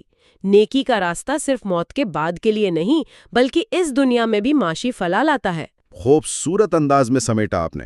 یہ ایک مکمل نظام حیات کی پیشکش تھی۔ ویسے یہ نظام قائم کرنا اتنا آسان نہیں رہا ہوگا، کیونکہ آیات 12 سے 14 کی طرف جاتے ہوئے لہجہ اچانک بہت شدت پکڑ لیتا ہے۔ شدید سماجی کشمکش کی وجہ سے لہجہ بدلنا لازمی تھا۔ ہاں، کیونکہ وہاں زرتھسٹرا رہنمائی مانگ رہے ہیں کہ اسپرٹ آف ون ٹروتھ یعنی جھوٹ کی بدروح کو کیسے ختم کیا جائے۔ وہ پوچھتے ہیں کہ برائی کو سچائی کے ہاتھوں کیسے بے بس کیا جائے۔ یہ کشمکش بالکل حقیقی لگتی ہے۔ یہ حقیقی تھی بھی۔ اگر آپ اس سب کو سمجھنا چاہتی ہیں تو آیت 20 کا تجزیہ انتہائی ضروری ہے۔ وہ آیت اس پوری گتھا کا سماجی پس منظر بے نقاب کر دیتی ہے۔ آیت 20 میں ایسا کیا واضح کیا گیا ہے؟ وہاں زرتھسٹرا انتہائی جلال میں سوال کرتے ہیں کہ کیا ڈیواز کبھی اچھے حکمران رہے ہیں؟ پھر وہ کرپن، اسیگ اور کاویز کا ذکر کرتے ہیں۔ یہ نام میں نے حوالہ جات میں پڑھے تھے، لیکن اصل میں یہ تھے کون؟ ڈیواز وہ پرانے کثیر الخدائی نظام کے دیوتا تھے، اور جن لوگوں کا ذکر ہے وہ دراصل ظالم قبائلی سردار اور ان کے مذہبی پیشوا تھے۔ یعنی جھوٹ کی بدروح صرف کوئی تصوراتی چیز نہیں تھی، بلکہ یہ زمین پر موجود ظالم حکمران تھے۔ بالکل، یہ طاقتور لوگ ظلم اور جبر سے معاشرے کو دبا رہے تھے۔ یہ چھاپہ مار کارروائیاں کرتے تھے، غریبوں کے مویشی لوٹ لیتے تھے، اور متن چیخ چیخ کر بتاتا ہے کہ ان کارروائیوں کی وجہ سے دنیا کی چراگاہیں تباہ ہو رہی تھیں۔ چراگاہیں تباہ ہونے کا مطلب ہے عام لوگوں کا معاشی قتل، ان کی روزی روٹی چھین لینا۔ یہ تو پورا مافیا چل رہا تھا۔ صحیح پہچانا آپ نے، اور یہی وجہ ہے کہ زراتھسٹرا کا ان پرانے دیوتاؤں کا انکار کرنا دراصل ان ظالم سرداروں اور پیشواؤں کے طاقت کے نظام پر سیدھا حملہ تھا۔ اس سب کا مطلب کیا ہے؟ یہ متن صرف کچھ روحانی دعاؤں کا مجموعہ نہیں ہے، یہ تو ایک شدید عدم استحکام اور سماجی تبدیلی کے دور کی ایسی آواز ہے جہاں ایک مفکر اس پرتشدد نظام کے خلاف پوری طاقت سے اٹھ کھڑا ہوا ہے۔ وہی تو، انہوں نے محسوس کیا کہ جب تک ان پرانے دیوتاؤں اور ان کے ظالم پجاریوں کا خوف نہیں ٹوٹے گا، عام آدمی کو اس ظلم سے نجات نہیں ملے گی۔ ان کا توحیدی پیغام معاشرے کو انصاف اور برابری کی طرف لانے کا ایک بڑا منصوبہ تھا۔ یہ گہرا مطالعہ واقعی ذہنوں کے دروازے کھولنے والا ہے۔ اگر گفتگو کو سمیٹا جائے تو یاسنا 44 ہمیں واضح طور پر دکھاتا ہے کہ کیسے ایک شخص نے صرف اور صرف سوالات پوچھ کر پورے معاشرے کے عقائد کو چیلنج کیا، اور کائنات، اخلاقیات اور سماجی انصاف کا ایک بالکل نیا توحیدی تصور فراہم کیا۔ اور سچائی کو دنیا کے دکھوں کا علاج قرار دینا، میرا ماننا ہے کہ آج بھی اتنا ہی ریلیونٹ ہے جتنا ہزاروں سال پہلے تھا۔ صحیح بات ہے۔ ویسے آج کے دور کے حوالے سے اگر اسے دیکھا جائے تو آپ کیا کہیں گے؟ دیکھیے، آج کل ہمیں معلومات کی بھرمار کا سامنا ہے۔ ایسے وقت میں ہم اس قدیم متن سے یہ سیکھ سکتے ہیں کہ صحیح سوالات پوچھنا، تنقیدی سوچ اپنانا اور اندھے عقائد پر سوال اٹھانا کتنی بڑی طاقت ہے۔ جو باتیں صدیوں سے چلتی آ رہی ہیں، ان پر سوال اٹھانا اصلاح کا سب سے پہلا قدم ہے۔ واقعی، سوال اٹھانا ترقی کی بنیاد ہے، اور اسی سوچ کو آگے بڑھاتے ہوئے اس گہرے مطالعے کو ہم ایک ایسے سوال پر ختم کرتے ہیں جو ہم سب کو خود سے پوچھنے کی ضرورت ہے۔ وہ کیا؟ ذرا سوچئے، زراتھسٹرا نے چند سوالات کے ذریعے اپنے دور کے طاقتور ترین قدرتی اور سماجی نظاموں کو مکمل طور پر بدل کر رکھ دیا۔ ہمارے آج کے اس جدید معاشرے کا وہ کون سا مروجہ سچ یا قدرتی نظام ہے جسے ہم سب نے بغیر سوچے سمجھے بس عادت کے تحت قبول کر لیا ہے؟ بہت گہرا سوال ہے۔ اور ہم اس نظام کے بارے میں وہ کون سا ایک بنیادی سوال پوچھنے سے گریز کر رہے ہیں جو اگر پوچھ لیا جائے تو آس پاس کی دنیا میں سب کچھ بدل سکتا ہے؟ ویسے وقت دینے اور اس علم سے بھرپور گفتگو کے لیے آپ کا بہت شکریہ، اور اس بہترین سفر میں ہمارے ساتھ شامل رہنے کا بھی بہت شکریہ۔